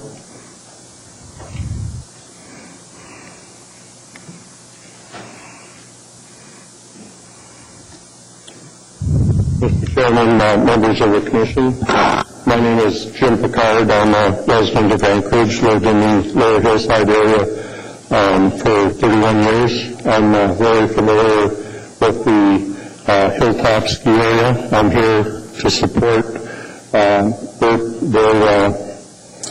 desire to improve their ski area. I'm not here to oppose the Nordic ski trails, although I do believe that it is appropriate that they relocate given the past lease agreements. I'm familiar with the nonprofit starting in the early 90s, supported them financially in their nonprofit fundraising. The company I ran donated meeting space for the board of directors to have their meetings for a number of years. My two daughters, who are now 26 and 30, learned to ski at Hilltop. I'm now supporting my grandson, who is a snowboarder. He's in his third year of skiing at Hilltop. And I think last ski season alone, I invested more than $1,000 in snowboard camps and lift tickets for him. I think the Hilltop ski area is a crowning jewel of Anchorage. That's critical. We need to support that organization for what they are doing and what they're not costing the municipality. I can personally speak to the parking problem. My grandson was 3 weeks of snowboard camp this last season, and on the good snow days, there was no parking after the Hilltop ski area opened. If I dropped him off, that was fine in the morning. If I went back to have lunch with him during his breaks, there was no parking on the good school days. So they really do need more parking. And I really hope that can happen. That concludes my testimony. Thank you. Any questions? All right, thanks. Thank you.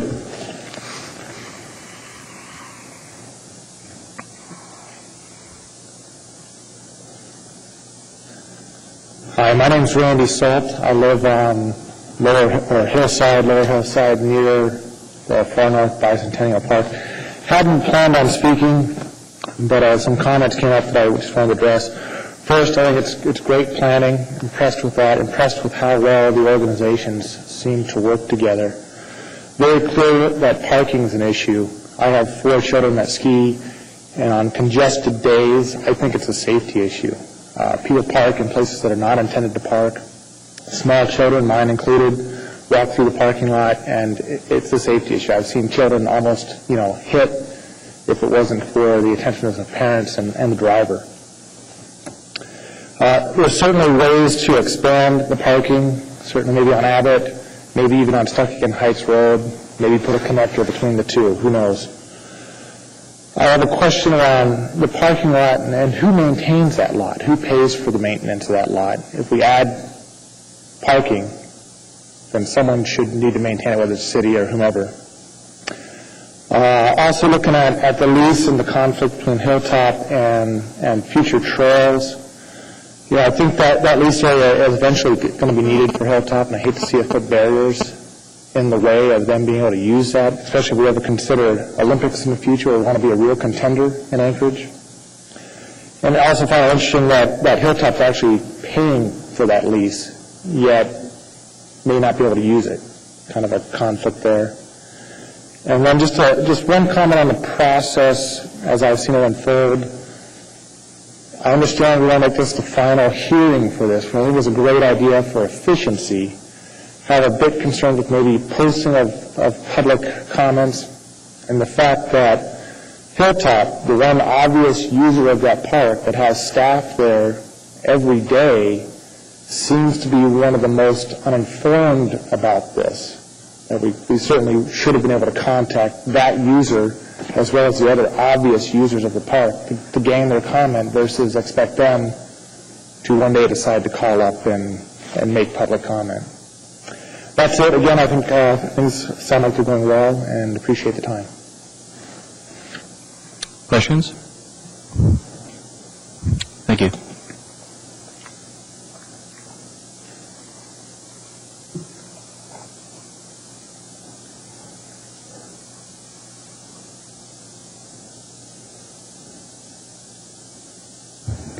Chairman, Commissioners, my name is Richard Kramer. I'm a parent of 5 kids that go to Hilltop. I'm also employed by Hilltop. I'm the year-round caretaker.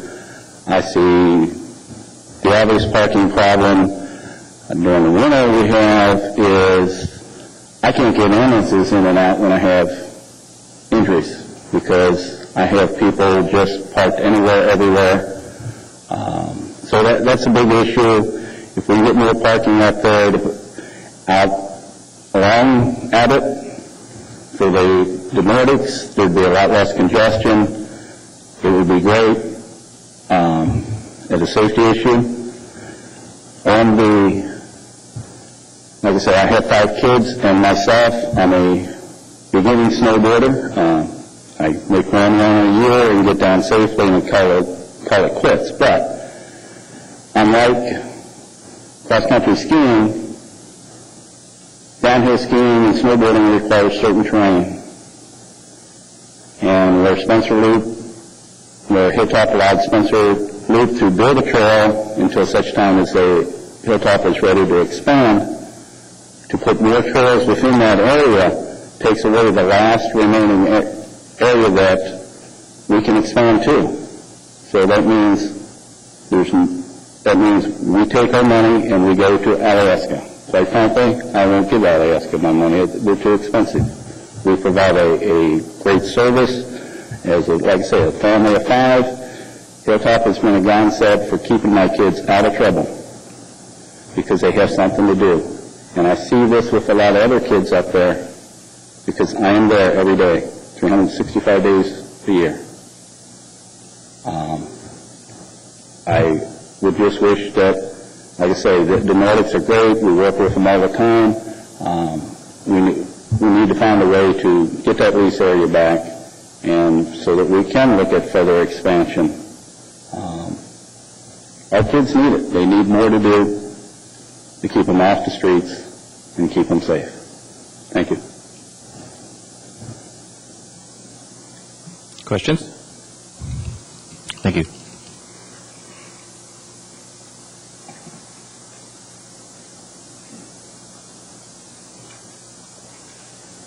Hello, my name is Ingrid Lindford, LNTFER, and I certainly had not planned to testify. So as I'm listening to the things, there are 3 points that I don't think come out clearly. I am associated with Hilltop, love Hilltop. The only parking that the municipality or the Parks and Rec paid for or accommodated is the 60 parking spaces up front. All the rest of the parking was facilitated, paid for, and originated by Hilltop. That didn't quite come out. So yes, everybody uses it, but nobody provided it but Hilltop.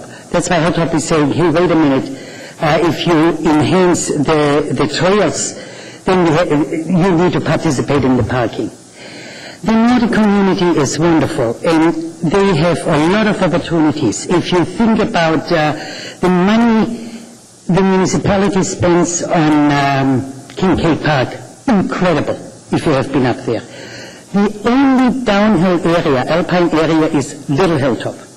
So we have our lease, and the lease, when we started out small, had extra room. So the Nordics put in their Spencer Loop Trail.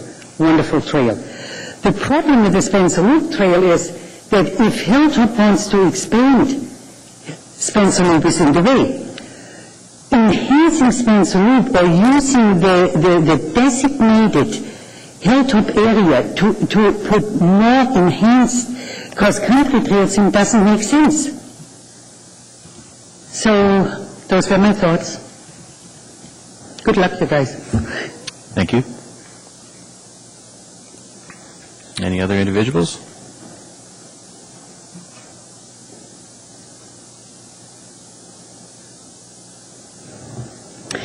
My name is Anne Gabler.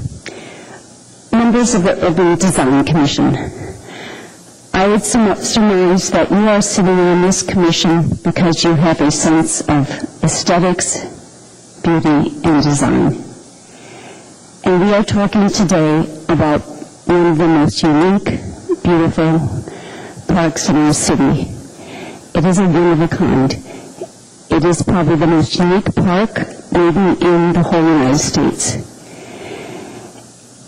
And as I look at this plan and listen to some of the testimony today, I think people have sometimes forgot about what makes this park unique in our city.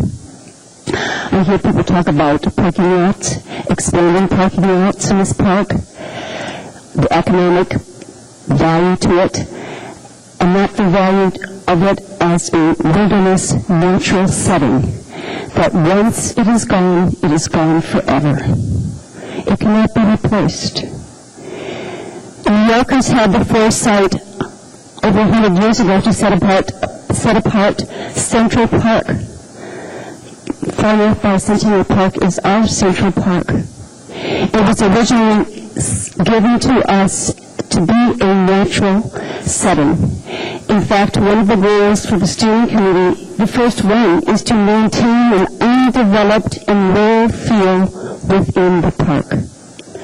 That is not to say we shouldn't have trails and development and make it a park for people to live and to enjoy, but there have to be some constraints.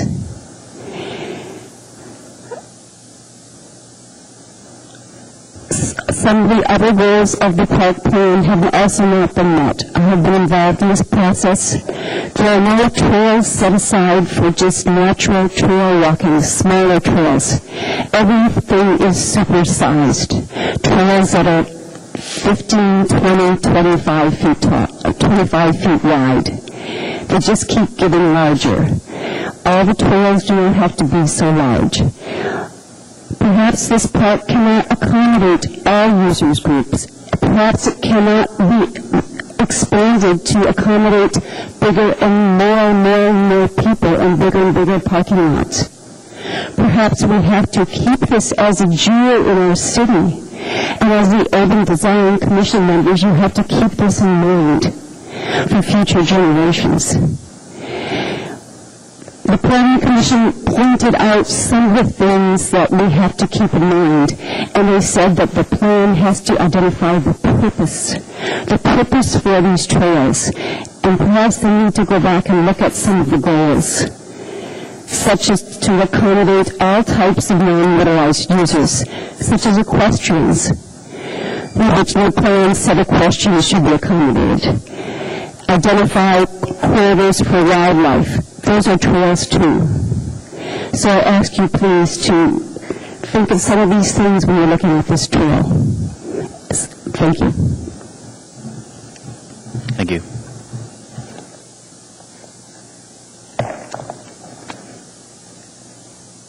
Any other individuals wish to speak?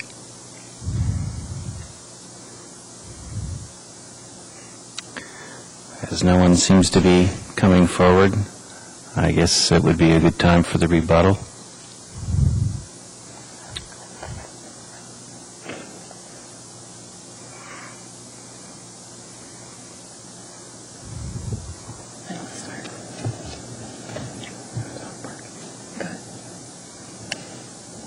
I think we've heard a lot about some of the parking issues in the park, and again,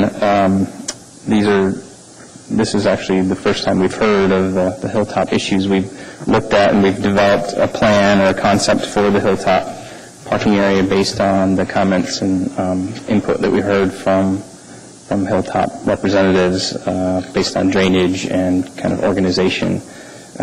We feel like we haven't increased the size of it. We've kept it the same, and we've organized it in terms of providing staging area that's shown on that figure. I think it's figure 29.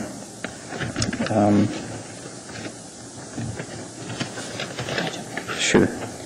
I actually think this is an easy thing to fix, and there's a couple of reasons why. First is it's a valid concern. We need to deal with the issue.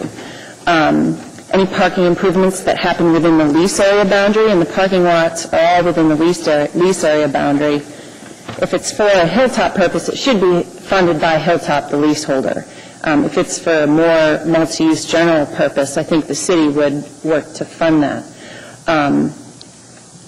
This is going to be, if you look at the list of projects, and this is also going to address one of Sharon's points, I think.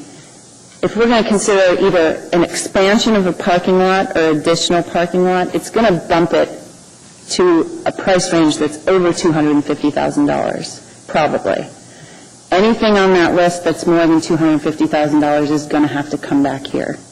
Bigger projects, we're not intending to reduce the public involvement and permitting process for bigger projects like that. We're trying to do that for smaller projects under $250,000. So we can edit the conceptual project description to say expanded parking on the hillside, but we're already so far along that hasn't gone through enough public review to be able to make it into a plan like this yet. I would feel uncomfortable doing that. It's too late in the process to say that and get it into an approved plan. So you might want to remove it altogether and say you need to consider additional parking on the hillside, and that should be an additional process all unto itself. Well, I didn't hear any disagreement between the different groups. Yeah. All of the different users admitted.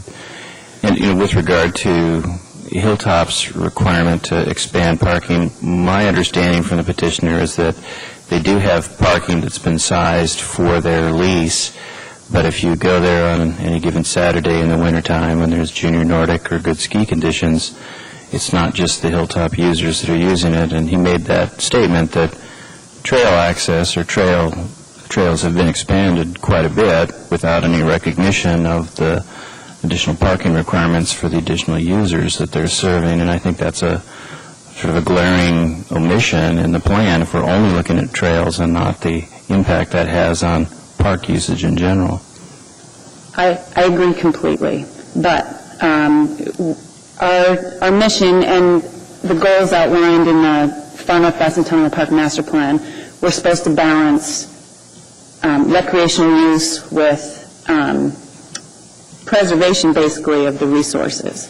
And I know that, Steve said 200 spots. It's hard to throw out numbers. That's going to require potentially wetlands, forest. So, and there was the other side commenting tonight, too. So I think that would warrant another process. But Yeah, I'm not sure what your initial charge is, but there was also testimony that talked about safety issues. And, given what I know about hosting events, if you have a trail race or any kind of event where you're gathering people, you need to be able to have emergency vehicle access by, municipal code.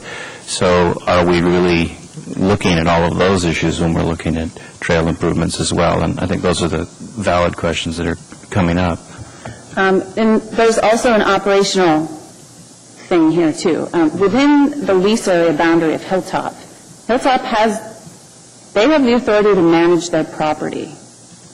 I'm not saying they need to blockade their parking lot, but maybe we need to think about different operational procedures on how their lot's permitted, when people get to park there for events. I think it sounds like Nordic works with Hilltop a lot, but maybe there's a different way to manage parking there.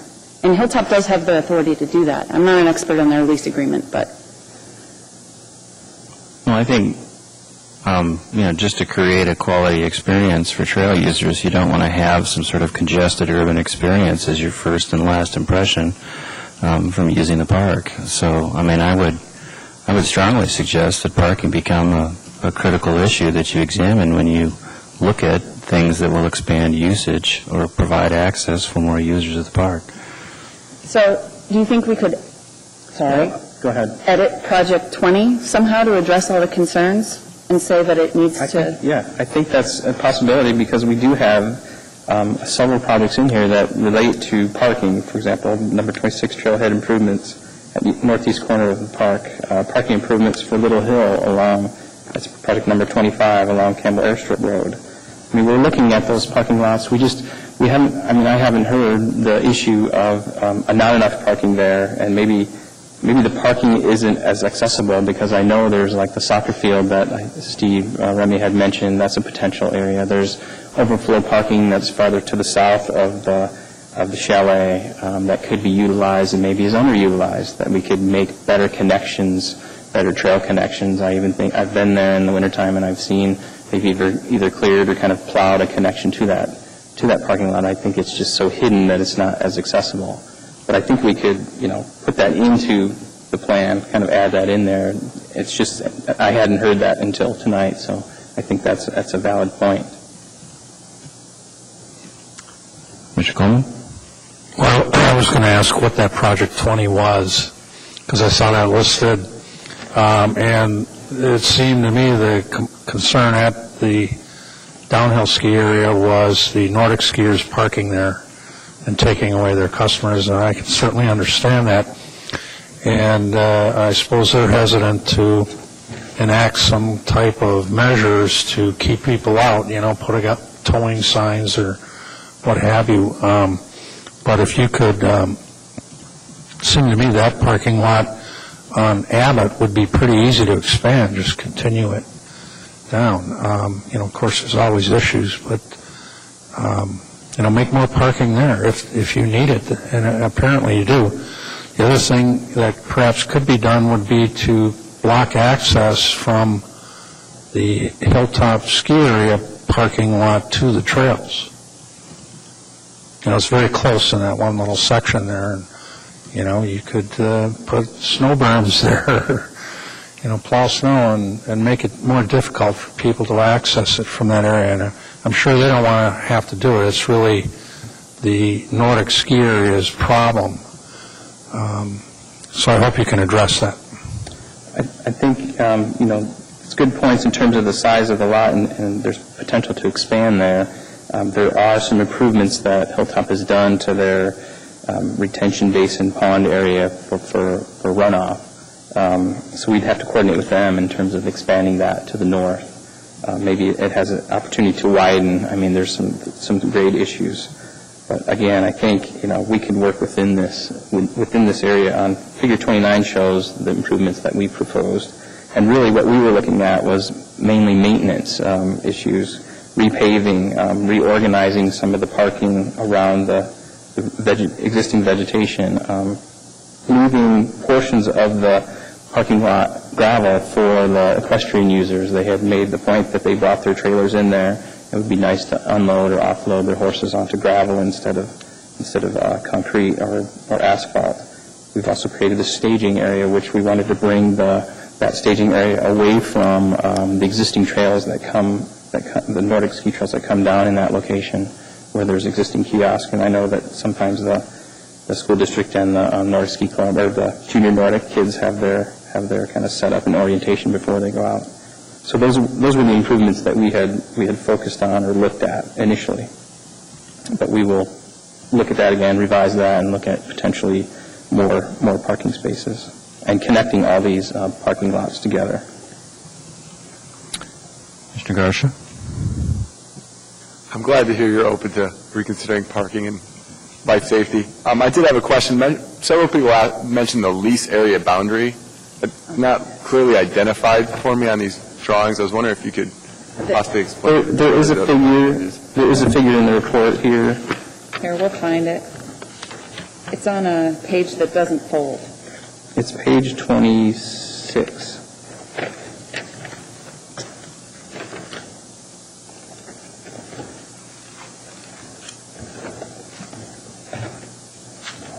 See it. How about like this? I would like to make a comment then. Everyone talks about connectivity from Spencer Loop to the Prospect Heights parking lot. There's currently an existing trail that's not on the Hilltop ski area that is a connection to that. It's towards where you're climbing up and then you do a right, and then you go up to the top before you go down. There's a trail that goes off to the left there that is a connection to that Prospect Heights parking area. Well, it's about a quarter of a mile or a mile from it, but that is on the trail to Wolverine Peak and Middle Fork and Near Point Trail. Like right The Llama Trail. here? No. Is it part of the slopes on the Hilltop? No, it's part of the Spencer Loop. If you start right by the where it goes up by the creek, you know how you keep going up by the creek? You just go up, up, up. Oh, up and there. Up yeah, there. way up high. Yeah, I think, is that right where about the first downhill part is? Yeah, that's actually, there's a connection there. Yeah. An existing connection. And Yeah, about 2 or 3 years ago, someone did a bunch of clearing because it used to be a really narrow corridor where you used to go through a bunch of trees and it was sort of low, but now it's been cleared. Comment. That's another point I want to make, actually, and I hate to cut you off. I apologize. But I want to make one response to a comment about this park is definitely a special park in our city. 4,000 acres, brown bear, forest, creeks, wetlands. It's definitely special. But we're at the point where we need to actively manage it. And the trail classification system, the design parameters, the process for getting trails approved and built is a way to help us do that. Because if we don't, stuff like that happens. And stuff like that will still happen, bandit trails on the top of Spencer Loop to get you up to Prospect, but we want to have a little bit more oversight over how that happens. If the user groups are working with us, the user groups start to be the police on the ground a little bit more. Hey, don't do that. We've got a process to do it, and we've got a plan in place. So it's special, but we got to maintain it that way. Okay. I didn't know that was a bandit trail. I thought those... No. So, I mean, someone did quite a bit of clearing, so I figured that was... I didn't know if it was the utility, too, because you've got power lines right at some point. I wasn't sure if that was... Yeah, the upper gas line trail is already cut through there. Okay. And it makes sense. It goes along the canyon, so... I did have a question. If everyone's done with the Hilltop parking area, anyone else want to talk on that topic before we move on? I'll let Patricia Joyner speak then and re-queue. The high school there has a lot of parking. What role does that play? I know you couldn't during school, but it connects to the Nordic Trail, so is that an option for directing people? Yeah, it is. So as a new parking plan for the hillside is thought about, we got to think about Abbott Loop Community Park, we got to think about Service High School. So there's lots of big parking lots around. We just got to figure out how they fit into the race plan and the heavy use days. So it's a bigger thinking process than just saying, build 200 more spots. Thank you. All right. I'd like to discuss section number 19, the proposed lighted trail from the south or soon to only be the North VVAC, which I'd like to talk about first, I guess. So I think it's a great for safety issue to eliminate the South VVAC parking trail because it is a very blind corner that you have to come up and you can't usually see who's coming downhill or uphill. So I think for safety measures, that's a good proposal. I do have a question about how that's going to work as far as a tunnel, as the north parking lot is actually above the road. So how are you guys proposing getting pedestrians underground? Well, actually, initially, when we first looked at that, the farther we pushed that proposed tunnel area up Campbell Airstrip Road, the more, it's really hard to see, the more we pushed it farther to, I guess that's the east, maybe northeast, that tunnel up there, the grades actually worked in our favor for a tunnel. Okay. I mean, the trail users prefer an overpass over the tunnel because the tunnels always have issues between, in the shoulder seasons, filling the tunnels with snow, and then once it starts to thaw, then it's all ice. So it's best to have it over the roadway. However, in this location, the grades worked with a tunnel easier than it did with an overpass. And what kind of staging area is that for exactly? I think initially, we were thinking that's where the existing South Bivouac is, and we would just kind of keep that as open space. Okay. Okay, I guess I can visualize that. All we were trying to do there was really kind of reclaim or revegetate the existing drive into that area, and then we could take out the asphalt would be removed, and maybe that would just remain as an open space area. But we wouldn't, we weren't planning on revegetating that whole parking lot. Okay. And then on the lighted concept for number 19, where would that be starting and where would that be ending? And where's the power coming from? 19 is the lighted trail connection to the hillside loop. Is that from Northeast Anchorage? Is that one? Yeah. And I think it's mainly from, right now, the hillside has an elaborate lighting system, and there were comments in terms of connections to East Anchorage, northeast corner of the park, and the north and south bivouac being located along Campbell Airstrip. There was comments or there was questions or recommendations to put in lighted to connect to the rest of the lighted trail.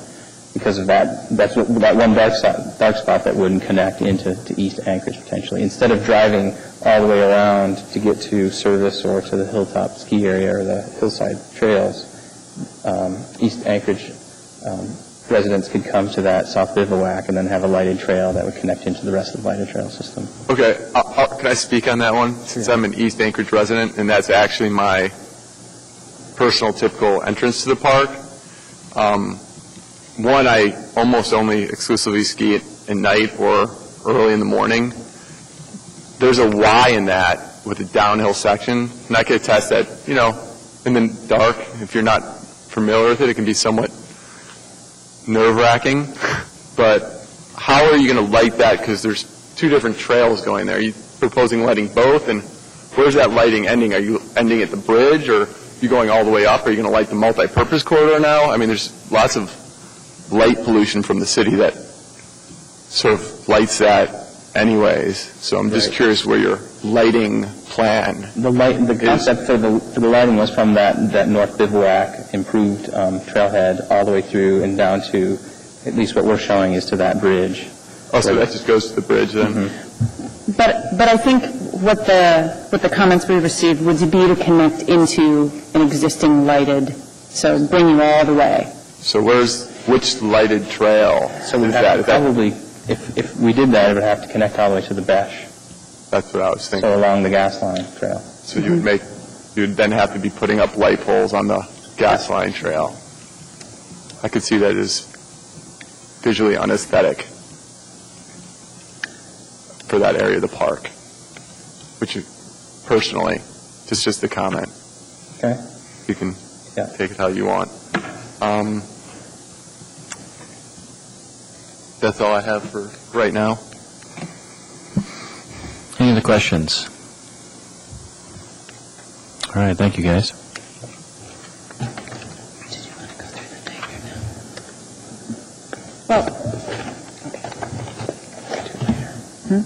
I'm sorry, I'd just like to say, because I think it'd be rude for me not to, that I think you did a fabulous job, and I think there's been a lot of effort put into this, and I think it'd be terrible for me and probably every other commissioner not to acknowledge the hard work that and the multiple coordinations that had to have taken place to get this far. So Thanks. Thank you for your efforts.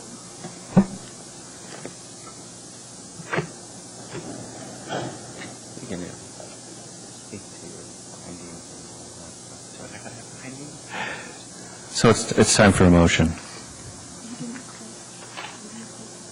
Oh, I guess formally we'll close the public testimony. And now it's time for the commissioners to take action.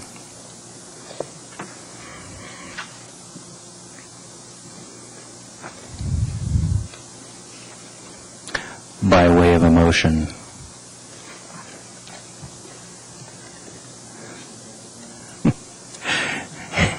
Commissioner Sahil. Thank you, Mr. Chairman.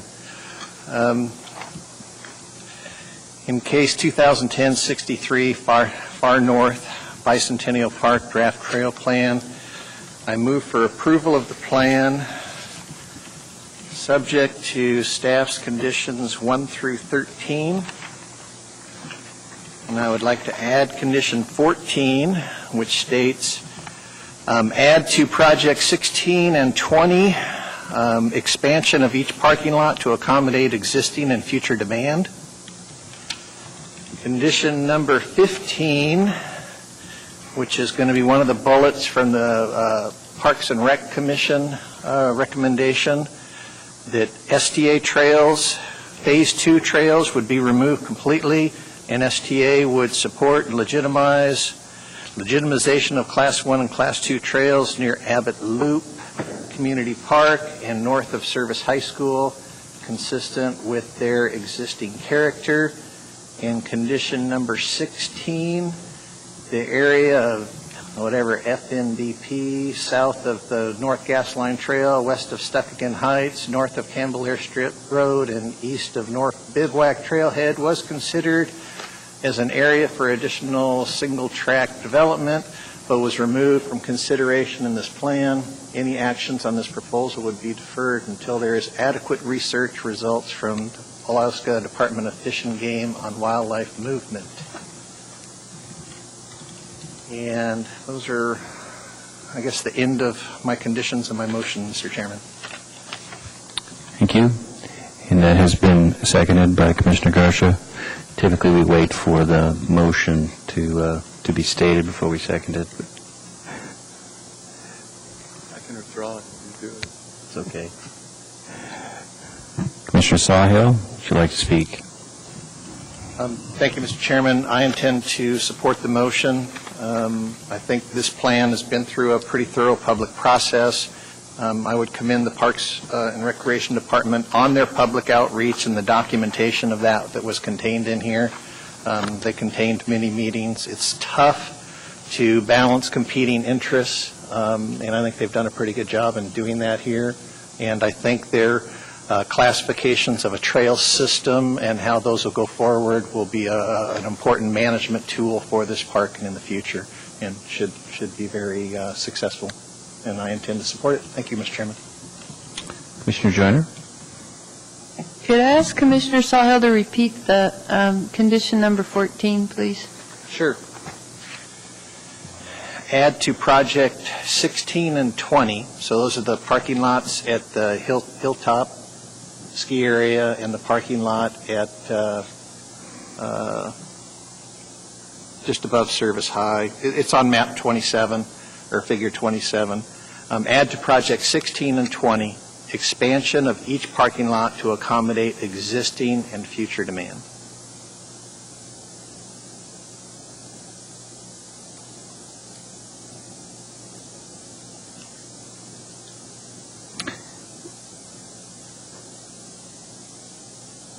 My intent with that motion is,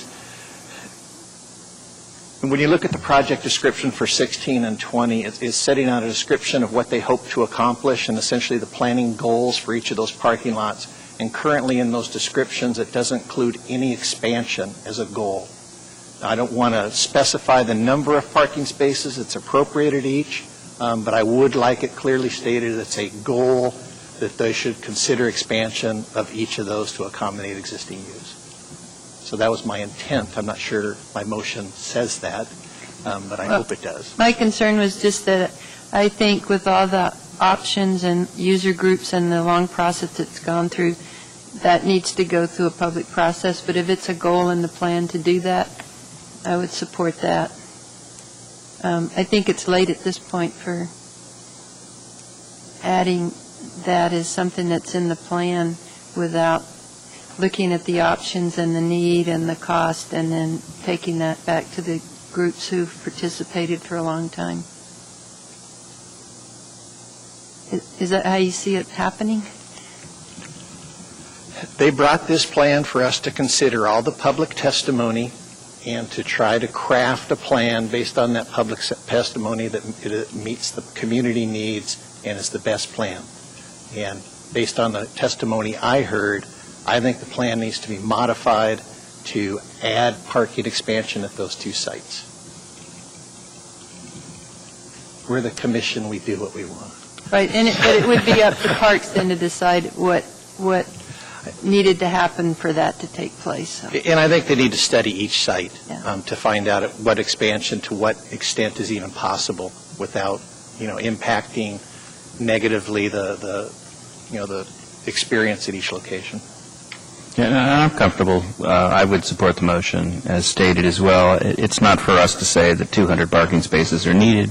I think it's important for us to point out that there's an apparent omission in looking at the need for additional parking as we've increased accessibility to the park. So I think that the motion as stated suggests an area of improvement for the plan, and I'm comfortable with that, and we'll support the motion.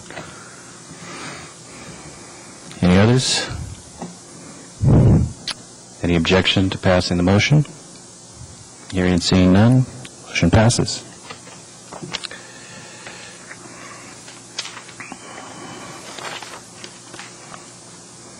How about a break? The next case is... Mr. Chair, is there a possibility we might have a 5-minute break? Yeah, no problem. Why don't we take a 5-minute recess?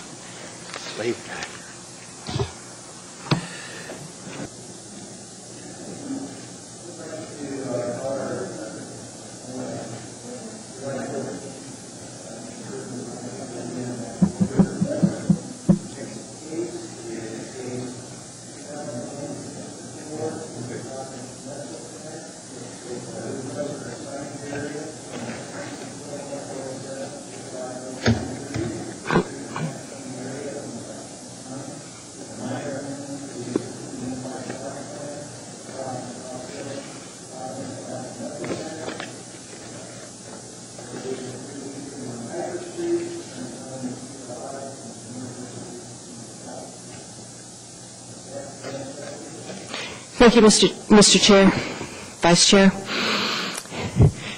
Yes, as a reminder, only 5 commissioners are present for this case this evening, meaning that all 5 must agree in order to pass the request before the commission tonight. Providence, and I discussed this with the petitioners earlier tonight, and I believe they have requested to go forward with the case tonight. Yes. Providence Alaska Medical Center is requesting a major amendment to the Unified Sign Plan. The amendment consists of the variance requests below as well as the following, which are outlined on pages 1 and 2 of the staff packet.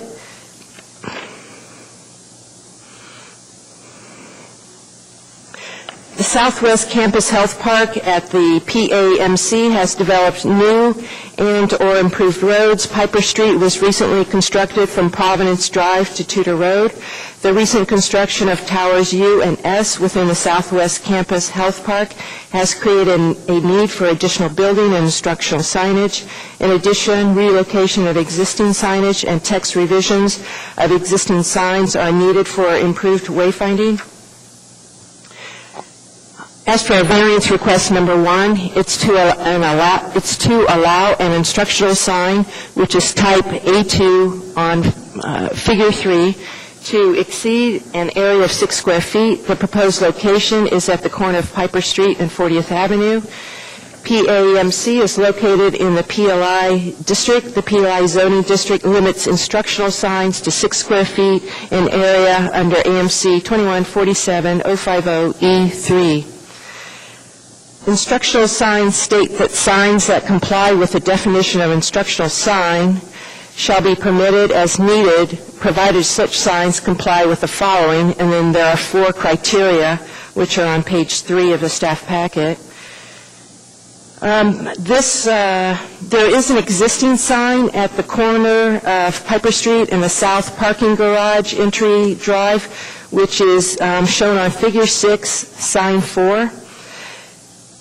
This sign is located at a distance of 122 feet from sign C location, also on figure 6.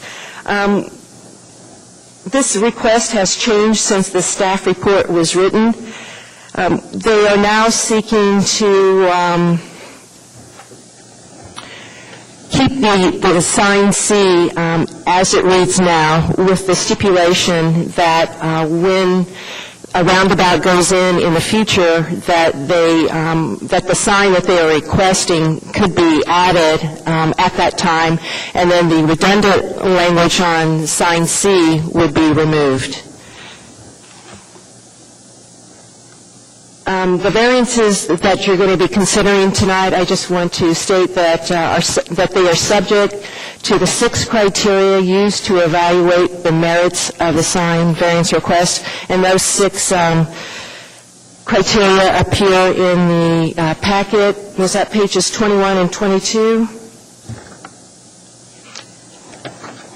22 and 23. 22 and 23, thank you. So there is going to be a revised new condition for that recommendation that the commission can take up in due time.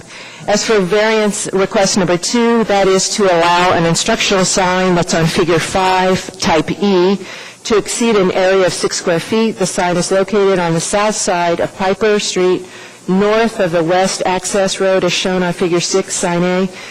That's the footprint sign that instructs drivers where the towers are in the parking garage. The requested sign is an instructional sign meant to direct drivers to the Health Park complex and shows the 3 towers, STU, and the parking garage. The sign will help drivers anticipate the oncoming Health Park complex. The sign request meets the 4 criteria for instructional signs. Under major amendment to the Unified Sign Plan, the petitioner requests approval of 2 new types of signs. Both signs are proposed for the parking garage. One side reads parking and is a projecting sign. The second sign reads Providence Health Park Towers STU and includes a cross symbol. Each sign is located in 2 places on the garage. There are 2 parking signs, one at each end of the parking garage, and there are 2 Providence Health Park Tower STU signs, one each at the north and south sides of the garage. Their third request for a new sign type is the 2 freestanding signs that list the occupants of the Health Park Towers. Those are the list of all the doctors in the buildings. This sign is located on the north and south sides of the parking garage. The size of freestanding signs meets the provisions of the sign code. The remaining revisions to PAMC's Unified Sign Plan concern the proposed sign relocations and proposed text revisions to signs. These modifications to existing signs are needed to facilitate adequate wayfinding, and the department supports the modifications. We may need to add a condition if the commission so desires. that would adopt the language that appears on the handout that you received earlier. The commission can feel free to modify it as they wish. That's all I have. Thank you. Are there any questions of staff?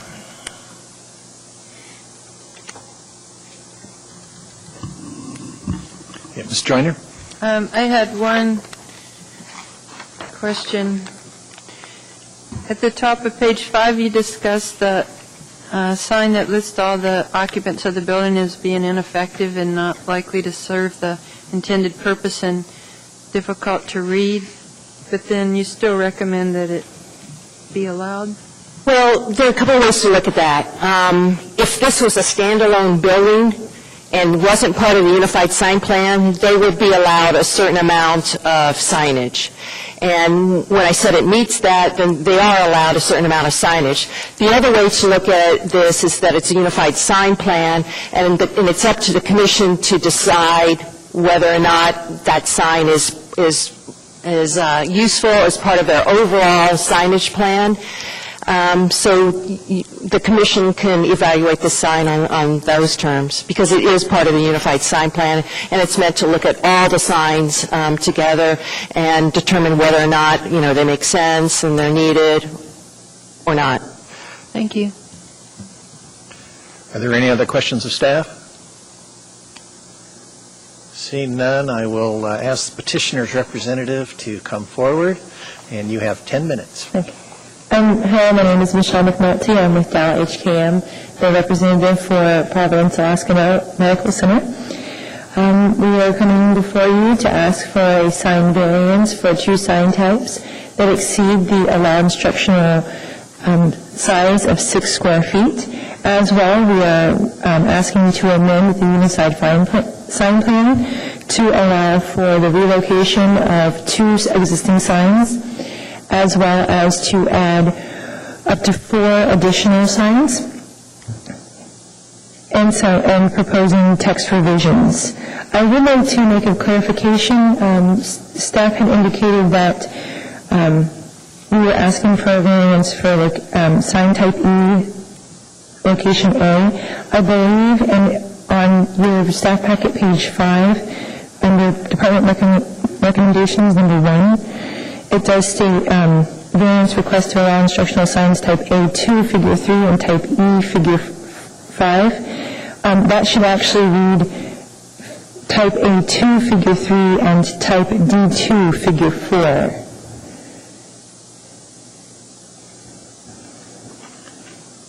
That was E2 or B2? D is in dog. I wouldn't get either. Thank you. Michelle, what page is that on? Could you help us? It's the staff packet, page 5. Right, but D2, figure 4, do you have that handy, what page it's on?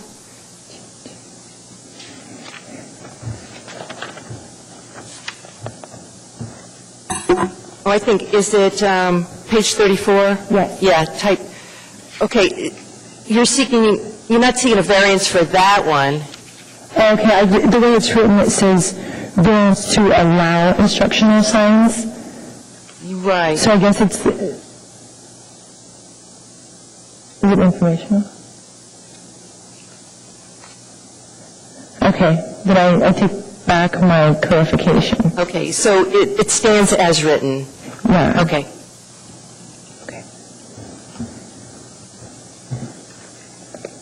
Just to clarify, so E is correct then, as written? Yes, Okay, I'm sorry for the confusion. Please continue. But I think instead of, okay. And then if the variants for those signs are adopted, then we would like to, or approved, then we would like to add those 2 sign types to our sign plan. And that's it. Thank you. Are there any questions of petitioner?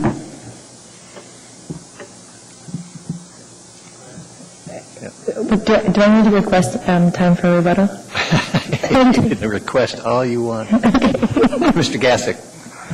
I'm going to ask a question about the the sign on the two sides of the parking lot there. And just so you could clarify the specific need of those a little bit more, because one of the criteria that we weigh is the visual clutter that may be impacted by the addition of a bunch of signs. So since there may not be a specific need as put forward in staff recommendations, I'd like to hear what you consider the need to be. The purpose for the sign is just that there has been a lot of feedback from the physicians that visitors are unclear of what buildings they're supposed to be going into, and they're getting lost. They don't know which towers to go to when they're looking for their doctors. Some of the problem is in the way that reception is handling directions. Some offices are referring it to a health park. Others are saying Tower S, T, or U. One even refers to the Y-shaped building. So the intent of this sign is so that when the visitor comes up to the parking garage, they can see which tower their doctor is in, and to ensure one that their doctor is in one of the three towers, and then to help them locate which tower. It could be assumed that if you were in Tower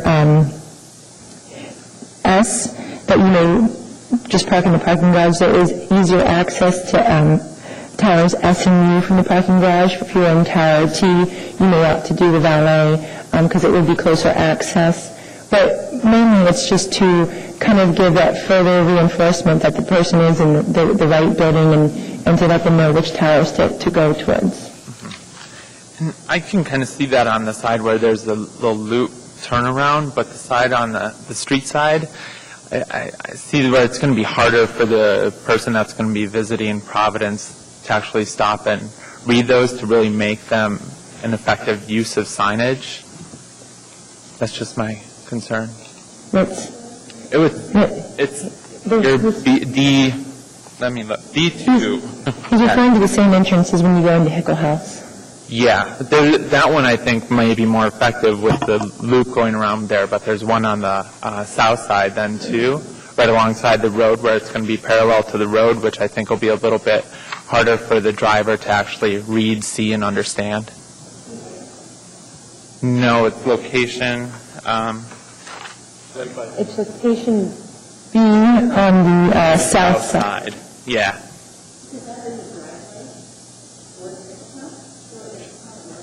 Yeah, but is the sign going to be... We need to get you to speak into the microphone if you're going to... My understanding was that it was going to be placed kind of perpendicular to the parking structure, so it'd be, or not perpendicular, but parallel, so it'd be parallel to the road also. So for the driver to actually be able to read it, they're going to be looking at over their shoulder to the side and not necessarily looking at the road, which I think is also a safety concern too. Well, that is a driveway along that south side, so it is slower traffic. And it is on the driver's side, so, I mean, the driver would be able to see it as they're driving, approaching it. Would it be better if it was angled, possibly, so that there was more of at an angle so they could view it better? I think it'd have to be, because if it's parallel to the parking structure, it's going to be right up tight against it, so they won't be able to see it until they're pretty much right across from it. Do you have a sign simulation that provides us? I think there was one in there. It's on... Yes, if you look in your staff packet. Pages 40 and 41 show both the north and the south side of the parking garage with a... This one's taken. Straight on.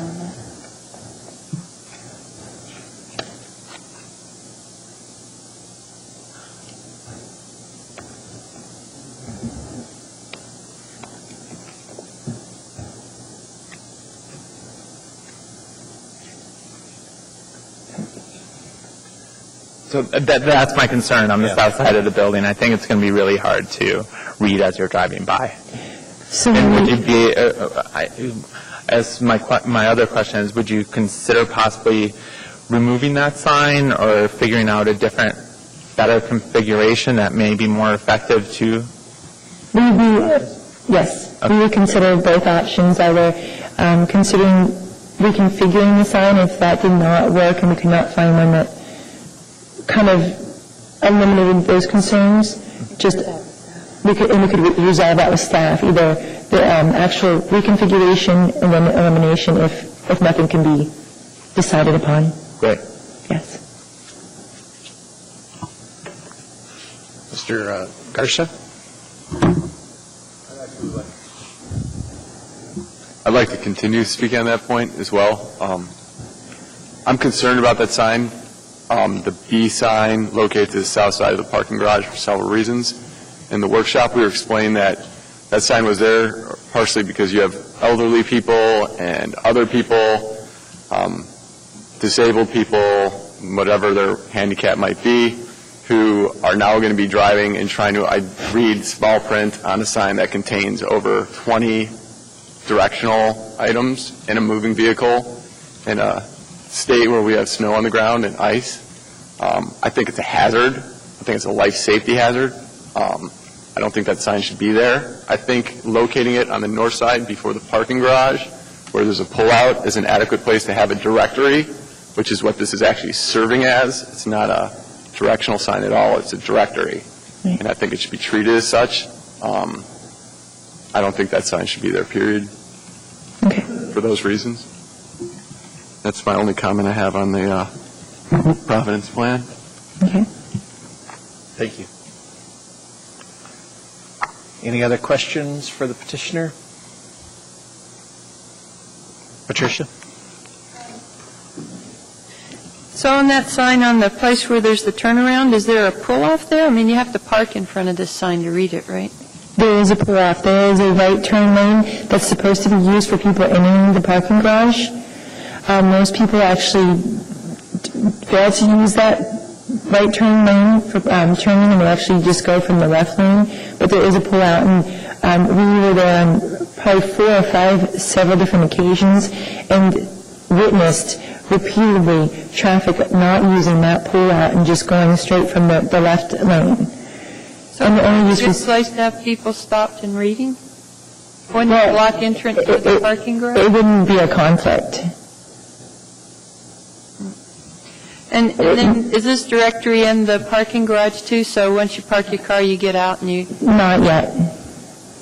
I would expect, usually you look for those kind of signs by the elevator, or you go and park, and that's a hard enough thing. I know I've tried to find my way around there.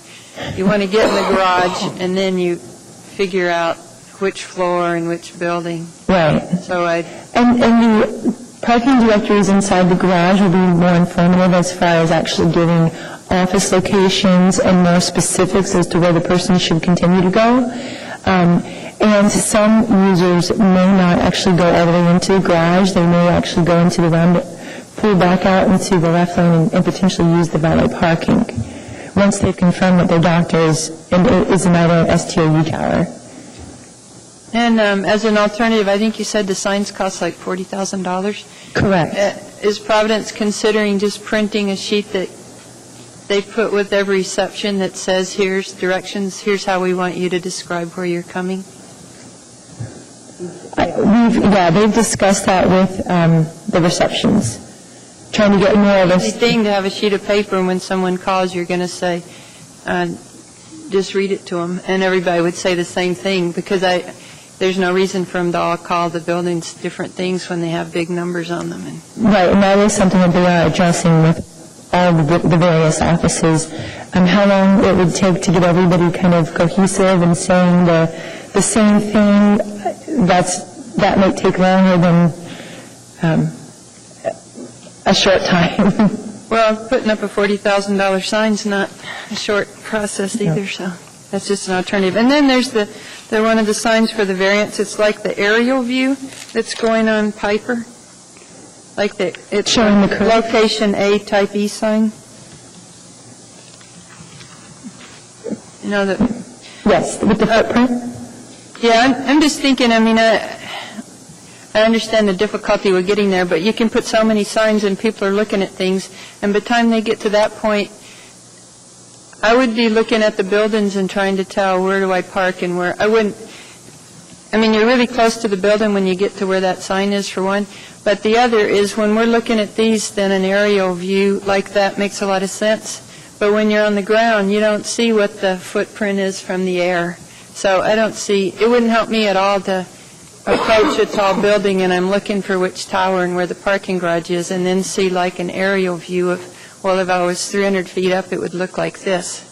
And then you try to go through, because I know I have lots of trouble with directions. Everyone knows that knows me, but to look at that and then to put it in a different dimension and think about where I'm going to turn, I can never do that. And especially driving 25 miles an hour, and if I am elderly or I can't see, which are both approaching, and I'm looking for a building, that sign isn't going to help me. I think that's a fair statement, but I also think that that sign paired with some of the more text-heavy signs are a good pair, because I think that in a lot of the research actually shows that different people kind of interpret signs differently, and some people may actually benefit from having the visual sign versus the text-heavy sign. And you might have people who benefit more from the text-heavy signs versus the visual signs. Well, not that it's not visual, it's just visual from an angle that no one on the ground can see.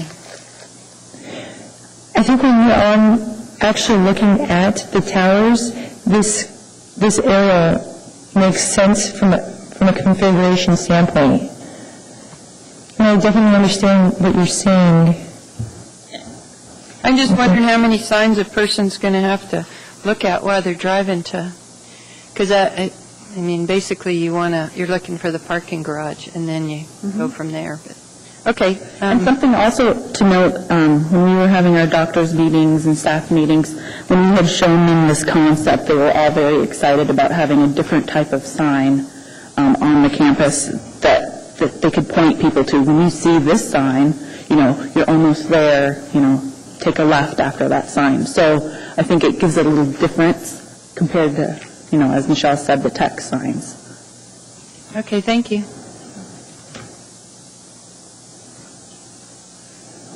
Are there any other questions for the petitioner? Mr. Garcia. I'd like to add to Commissioner Joyner's statement about that type A sign. I think that was a very interesting and appropriate perspective. Most people don't look at a plan view. They look at an elevation because that's how your eyes perceive things in an elevation.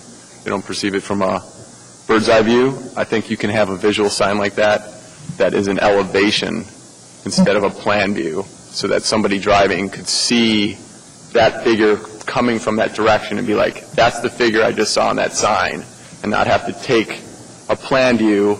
Most people aren't accustomed to taking a plan view and then trying to see an elevation. Right. So if that could actually be an elevation view instead of a plan view, that might be very helpful to drivers. I think that's a very good point, Commissioner Joyner. That's all I have to say on that topic. Could we look at some elevation views and resolve with staff whether that's more appropriate than the plan view? Because it might be nice to see from a ground perspective. I believe that's part of the variant, so I don't think we have the option of. Like if you took like a picture of that building from near that point and then, identified that, right. Someone could see like the three-dimensional view, which is what they'll be visually looking for anyways.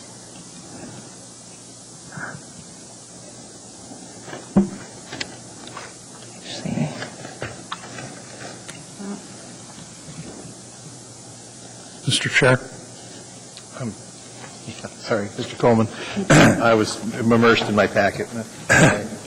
New role. I just wanted to clarify, really, we're looking at the overall sign plan, but really we're not to engage ourselves in what's on the sign. Rather, it's the size, correct? They can do whatever we have two issues in front of us. One is the size of two new signs.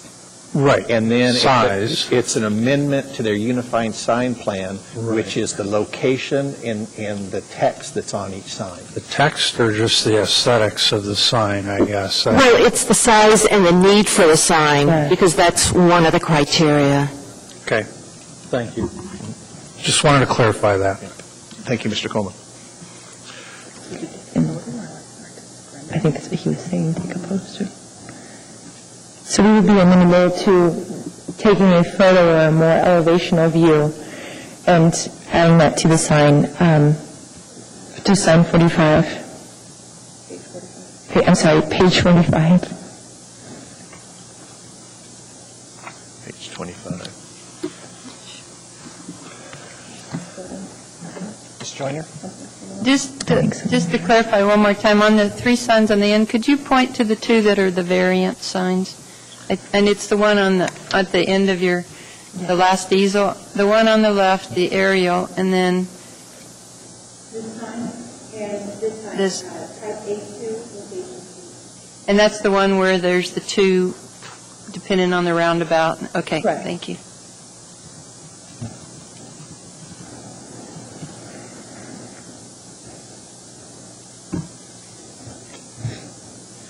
Any other questions?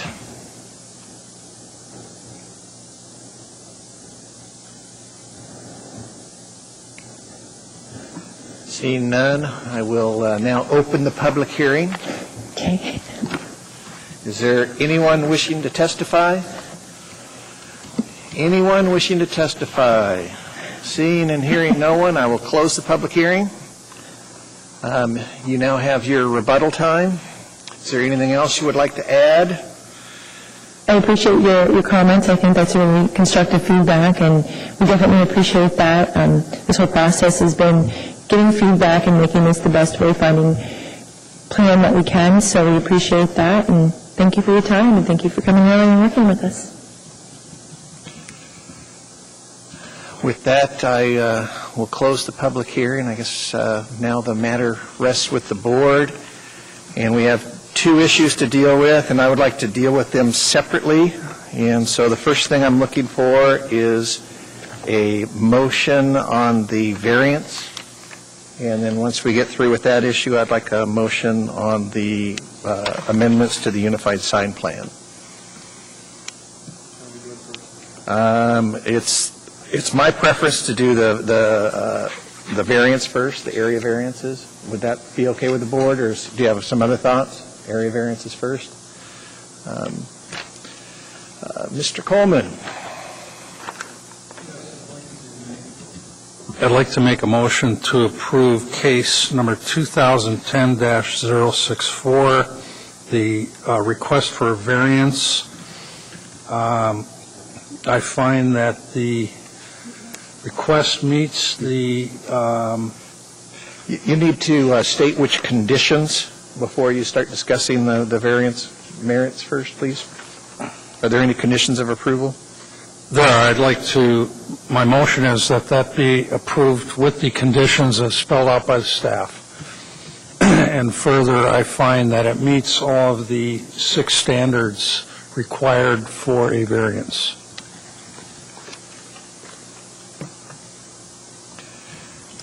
And I'm still waiting for someone to second. And we have a second. Thank you, Mr. Garcia. Is there any additional comments on the initial variance? I think we need to work on our findings a little bit here, Commissioners, to help us out with our resolutions. So if there's anyone else who would like to add to the discussion, I would appreciate it. We're just talking about the square footage of the signs? Yes. Okay. I'll add comment findings for you. Thank you. I feel that the signs do their job in giving direction on the Providence campus to help reduce confusion and identify locations for people in keeping with a tidy and aesthetically pleasing surroundings. And I hope that was adequate finding. I'm not as quite well-spoken as Mr. Sawhill, but if there's anything else I should add, I'm sure he'll let me know. Okay. Thank you, Mr. Garcick. Ms. Joyner. I looked at the purpose and scope of variances in Title 21 because I was on the commission when we approved the sign plan, and that was a variance, and I understand very well the need that met the variance requirements because the whole campus of the hospital is different and needed unified signs, needed different signs, and they are able to do it quite differently than other property owners, and they met the requirements.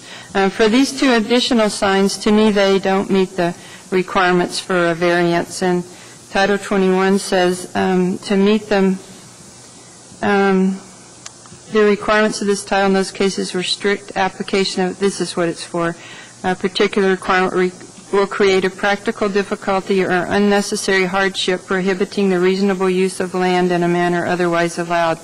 It is not intended that variances be granted merely to remove inconveniences or financial burdens. Rather, it's intended to provide relief where the requirement of this title render the land difficult or impossible to use because of some unique physical attribute of the property itself. And then we have 4 standards. Well, first we have the 4 instructional, that they're not larger than necessary, and that the number of instructional signs on the site are the minimum needed, and especially the one where there's already one sign and there's going to be another sign 122 feet away with essentially the same. To me, that's excessive. And the whole point of the ordinance is to not have excessive signs, not to have more than are absolutely necessary, not be larger size than is necessary to convey the information, not exceed 6 feet. And then, shall I go through the 6?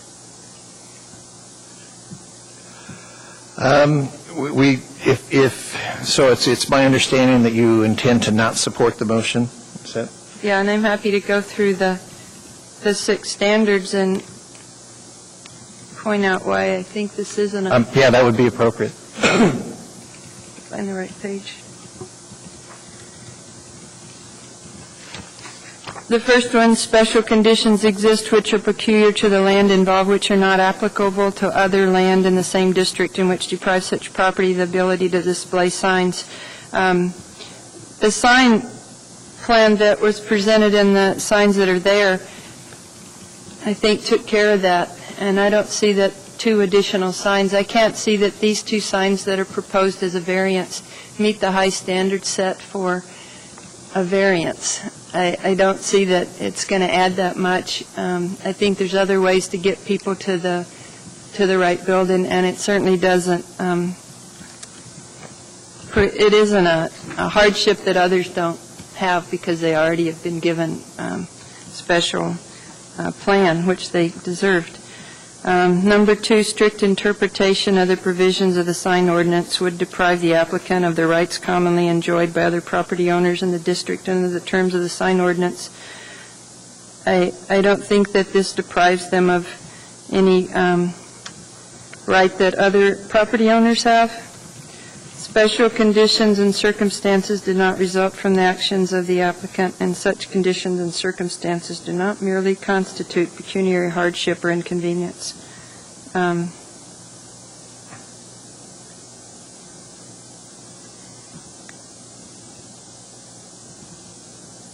Well, they possibly meet that one. They don't have to meet that one.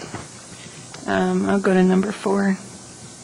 Granting the variance would be in harmony with the objectives of the sign ordinance and not impair the integrity, character, utility, and value of neighboring properties or otherwise detrimental to the public welfare, and will not permit a use that is otherwise permitted in the district.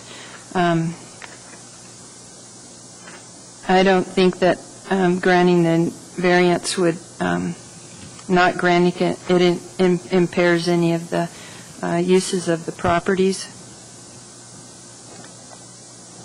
I think granting the variance would for number 5 does add to clutter because there's a great number of signs, and even though they're nice signs and many of them are needed, I don't think that 2 more add to anything except just more signs in an area where there's already a lot of signs, so it does add to the clutter.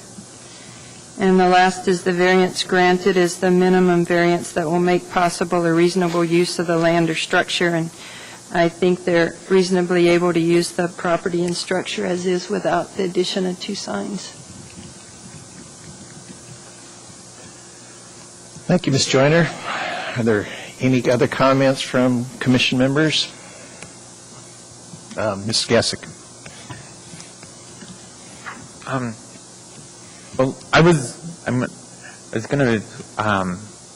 I'm intending to vote yes on this sign variance overall, but I do agree with a lot of Commissioner Joyner's comments, but I think those, for me, come into play a little bit more with the major amendments to the overall sign plan of it, and not necessarily with this variance. So I'm going to be voting yes on it, and because I think there are, particularly paying close attention to the standard number 1, I think there are special conditions that exist at this particular piece of land, since it is a hospital complex, and I think there are similarities between it and university district overall, and it requires different size signs for the use that is there.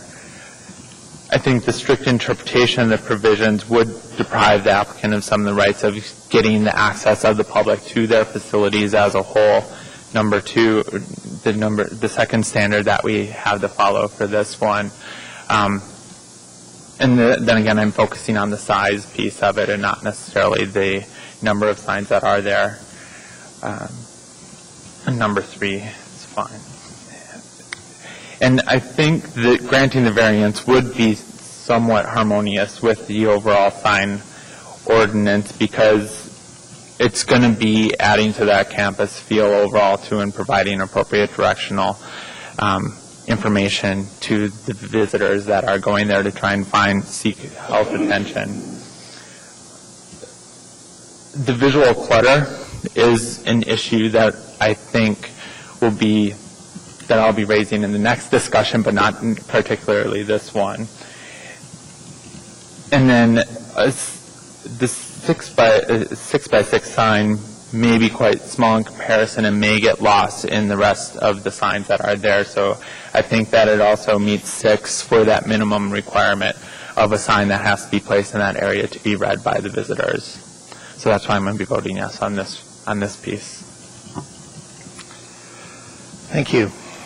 I think at this point I'm going to go ahead and take an opportunity to speak, and I want to cover several issues. One of the things is it's tough when we have a short board. When we got 5 people and we need 5 votes, that's a tough situation for us, and it's a terrible situation for a petitioner. And I have served on the Zoning Board of Examiners and Appeals previously, and there's a couple times I had to eat a vote when I was the only dissenting person, because I wasn't sure it was fair for someone to lose 4-1. But with that being said, I think there is reasons to support the first variance. And what this variance does is it adds 2 new sign types to the palette of signs that are not then available to Providence under their unified sign plan. They have currently signs A through F that are currently approved and have previously received variances. But when they reviewed those, they didn't think any of those were appropriate for these new signs at these new locations, so they've come in with 2 new ones that need variances. So in looking at those signs, I can see the differences in those signs and why they came in, and I believe they're appropriate new signs for this large campus. And I think in looking at the conditions for a variance, the special condition that really jumps out to me, number 1, this peculiar to this land, is this is a large campus, this is a large facility, and I personally like lots of signs if there's not too much clutter, because I get confused when I drive. And I'm seeing a sign, and I see another sign, and I know I'm going to the right place. I am a little concerned about clutter and the number of signs, and that's kind of the next step. And so I guess, Commissioner Joyner, I would urge you to reconsider your position. I would like to sway you with my arguments that there is that the standards are met for these variances, and then I believe in my honesty. It puts me in a tough position, because if you're going to vote no on this, then I'll probably vote no too, because then I'll be on the prevailing side, and I can spread notice of reconsideration, and I can bring this back in front of the board when we have more members, and then we can try this again. But I'd rather not. I'd rather just deal with it tonight. I could respond. Yes, please. I am recognizing that it's a special situation. That's why I voted for the sign plan.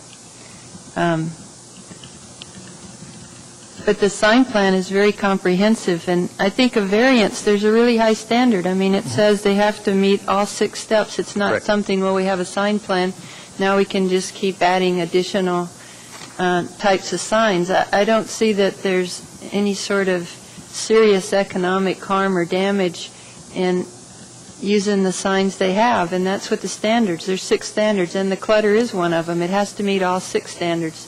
If it doesn't meet one of them, then it's not something that we should approve. And just to have one more sign that points sort of where the towers are, and then 2 signs 122 feet apart and one may not even be needed if there's the roundabout. They already have the sign, so maybe it's just the one sign, and I just can't see that there's such a huge benefit to having a bigger one sign that it's worth something that's really special that we don't give very often, and we've not to other people who came, even though they said they had lots of good reasons. But it's not just lots of good reasons, it's reasons that meet the standards. And if we want to reconsider and other people want to vote, that's fine. I just think I can't just say just to vote with the majority. I would approve something when the way I read it, it doesn't. If you feel strongly, you need to vote your position. I understand that. And it isn't best thinking that they don't have nice signs or they need a special signs, because we've been through all that, and I approve that, and I understand that, the same as the university. It's just 2 more signs that don't meet the sign requirement that no one else can put up without getting a variance. So if it's a business over that comes in and they want to add 2 signs that don't fit the sign ordinance, we have to hold everybody to the same standard. And I'm not sure it does that to say, well, it's just one more different kind of sign that they could use. Thank you. Mr. Gesick.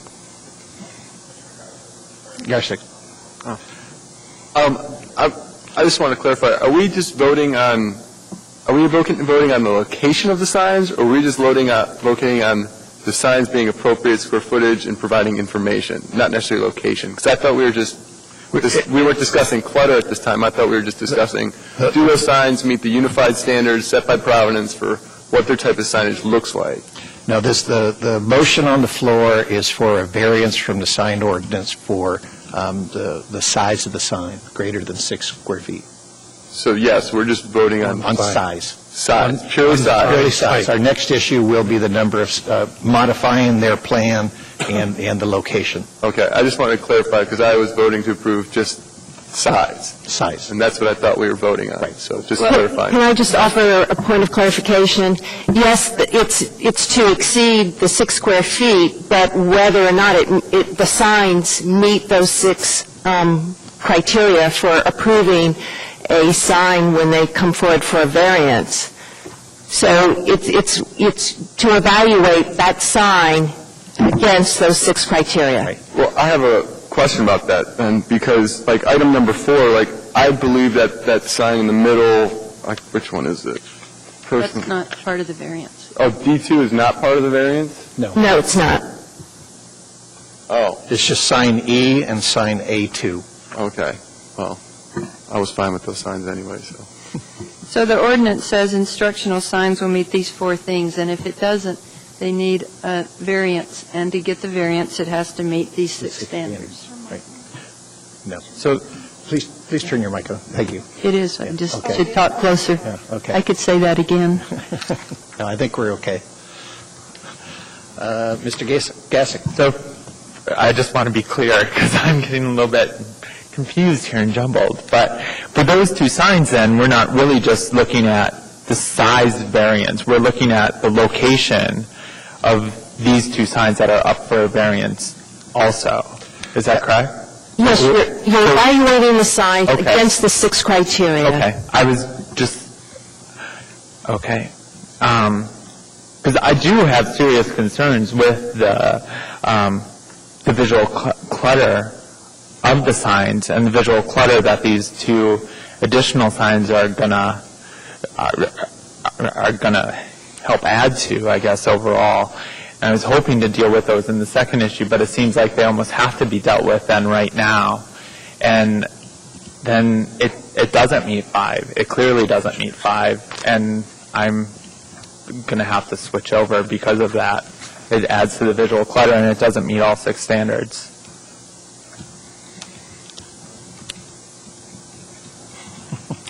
Mr. Coleman. Mr. Chairman, I wanted to clarify my thoughts about the meeting the 6 standards.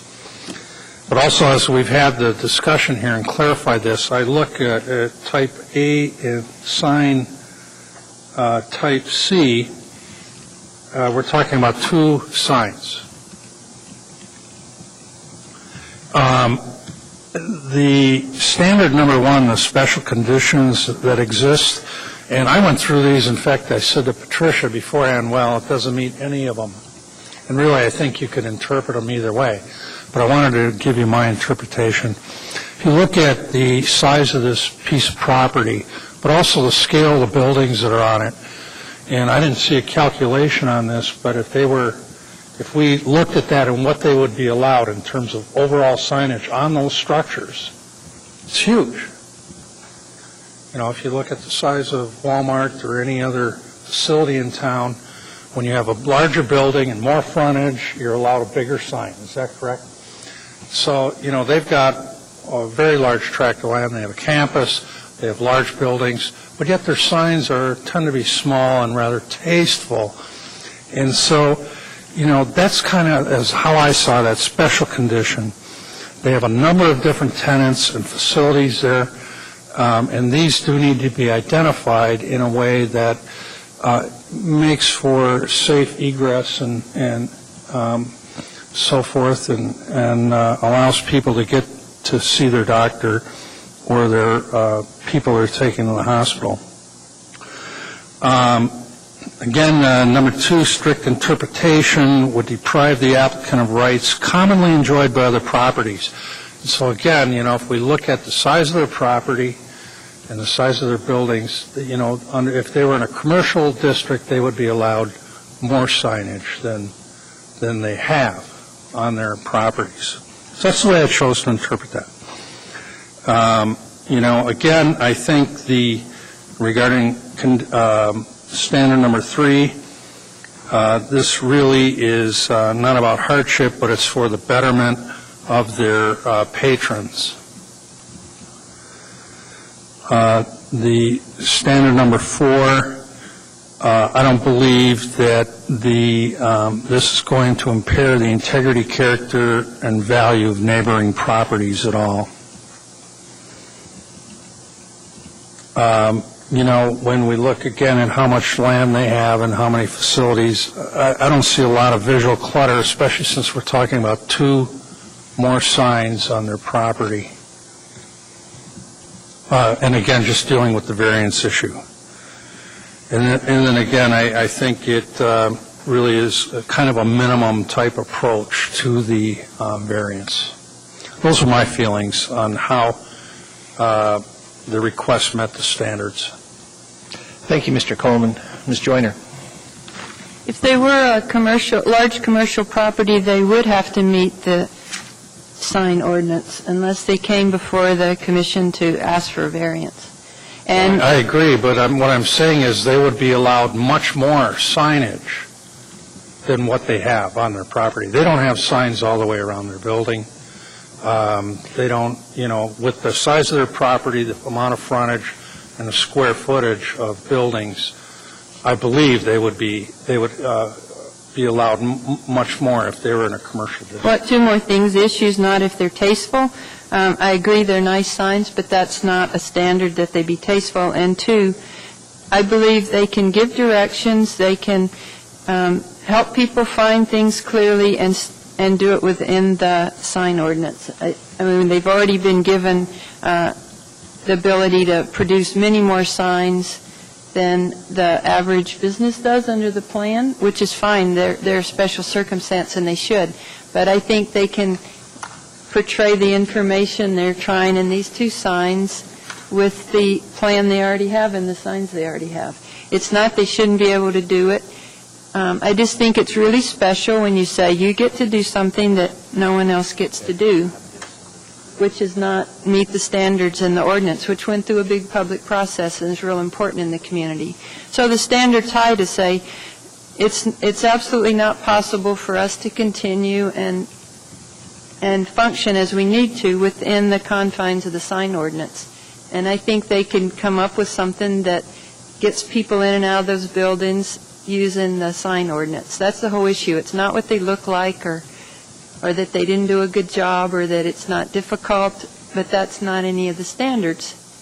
There's a standard for everybody, and you have to prove that it's not possible for you to function within that standard to get a variance. And I believe that there's lots of leeway within the variance to do what they're trying to do.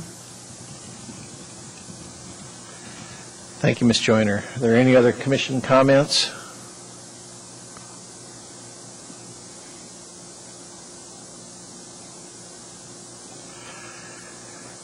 With that, we'll go ahead and vote. Do we get to use our machine since there's... We're treating this all as one thing, so we're not discussing location at all. It's just purely the size. Just purely the size of the signs is what we're voting on now. I just want to clarify, it's not the size of the sign, it's whether or not it meets the 6 criteria. Okay, that's what we're voting on. Yes. Okay. The size of the sign meets the maximum allowed by codes. We need to judge it against the 6 criteria and see if a variance is warranted. Yes. Okay. And in order to be approved, it must meet all 6 of the criteria. Correct. I think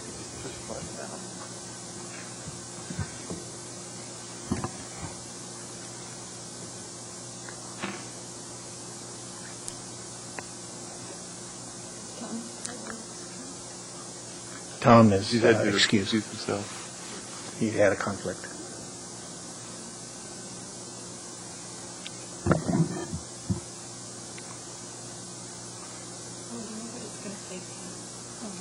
No, well, that motion fails at a vote of 2-3. And that leaves us in an interesting position with the modification to the unified sign plan. As in some of the signs that have been requested, we don't have a variance for them.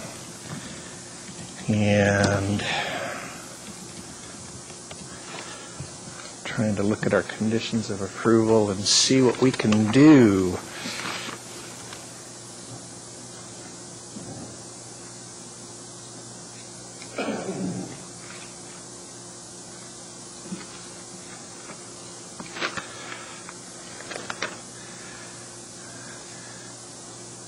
We have some sign relocations.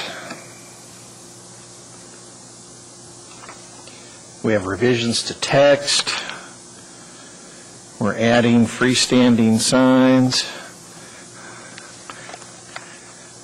I was wondering if staff or the petitioner can help us to see which one of these have gone away and which one of these we still need to move forward with. I believe we can take action on all of those.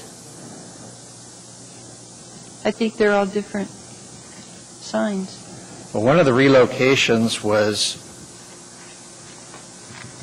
a sign that went away, right? I don't think so. But I have to find that map. It couldn't be a relocation because it wouldn't exist if it was a variance. Yeah, that's what I was thinking. I think part of it went away, but I'm confused. Looking at the figure 6, the plan view, sign A was one of the ones that did not pass, so that location cannot be approved.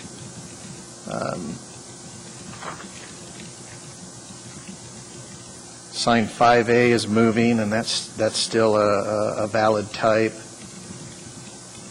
Sign C, the location of that at 40th could not be approved.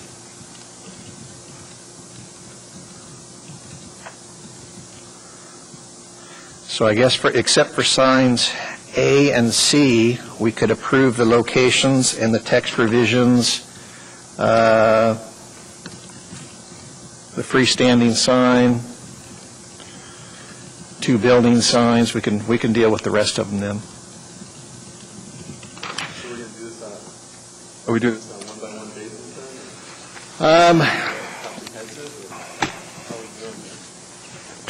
Well, the first thing we need to get is a motion on the floor, and I guess we could take a motion to, I would suggest that we would have a motion to approve all the amendments to the unified sign plan,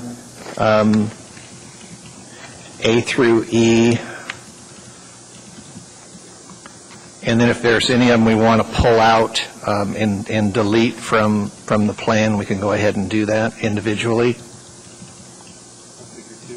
Yeah. Figure 2. We need to all get on the same figure. I think it's going to help us.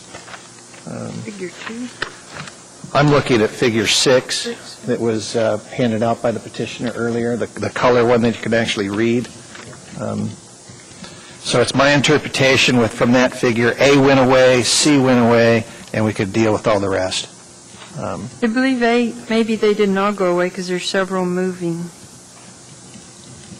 The 5A and 5 and 5A, I don't think that's one of the ones. Is that what that means? See on figure 6, 5A and 5? Yeah, 5 is moving, and it's going to be up where 5A is. And then... So we could deal with that. Yes. I believe we can. So with that, I need a motion. Mr. Gessick? I'll move to approve the major amendment to the unified sign plan with staff or department recommendations below. Is that? Or no, that's just all what it includes. Just right. I'll move to approve the major amendment to the unified sign plan as written, and then we can discuss. Thank you. Can I have a second? Mr. Coleman, thank you. Mr. Gessick, would you like to speak to your motion? Yeah. Overall, I think the sign plan and the relocation of some of these is going to be well needed, especially like the signage on the parking facility. I think that's going to be really useful to the people that are going to be entering into the site to identify where to park first and foremost, and then get to the appropriate location. So that, I think, is a really important sign. Some of them that I want a little bit more consideration and discussion will be on the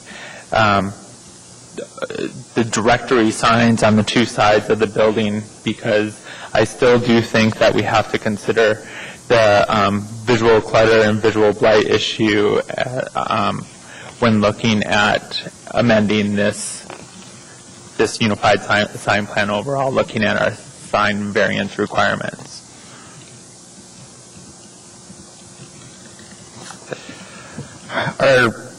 Are there any signs at this point? I think we want to speak to the main motion, then I guess I'll look for motions to delete any of the signs that are currently in the plan, if there's individual signs we want to talk about. No, we're going to do amendments. I don't believe in friendly amendments. So, Mr. Coleman, would you like to speak to the motion, please?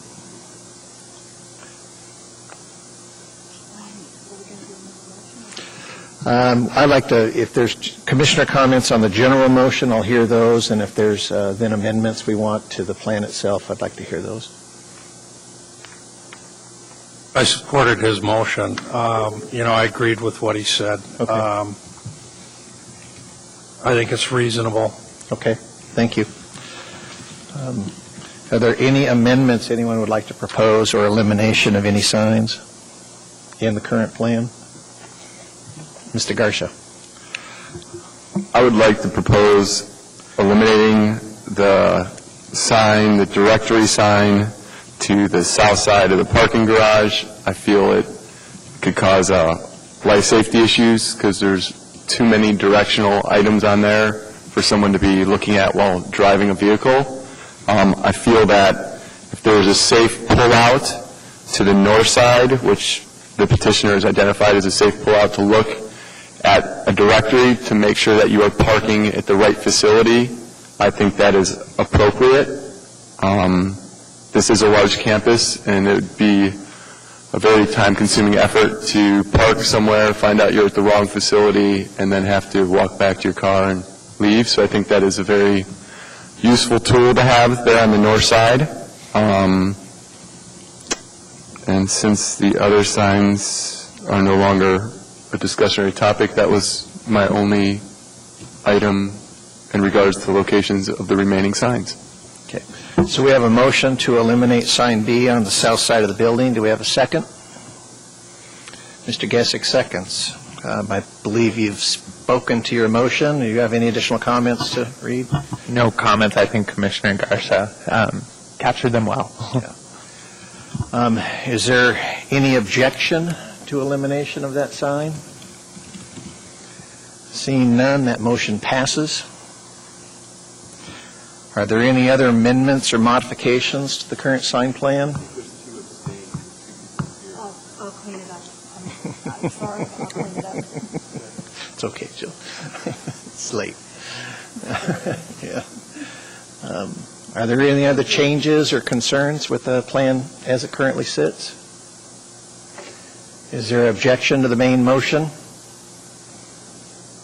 Seeing none, that motion passes. And we're done.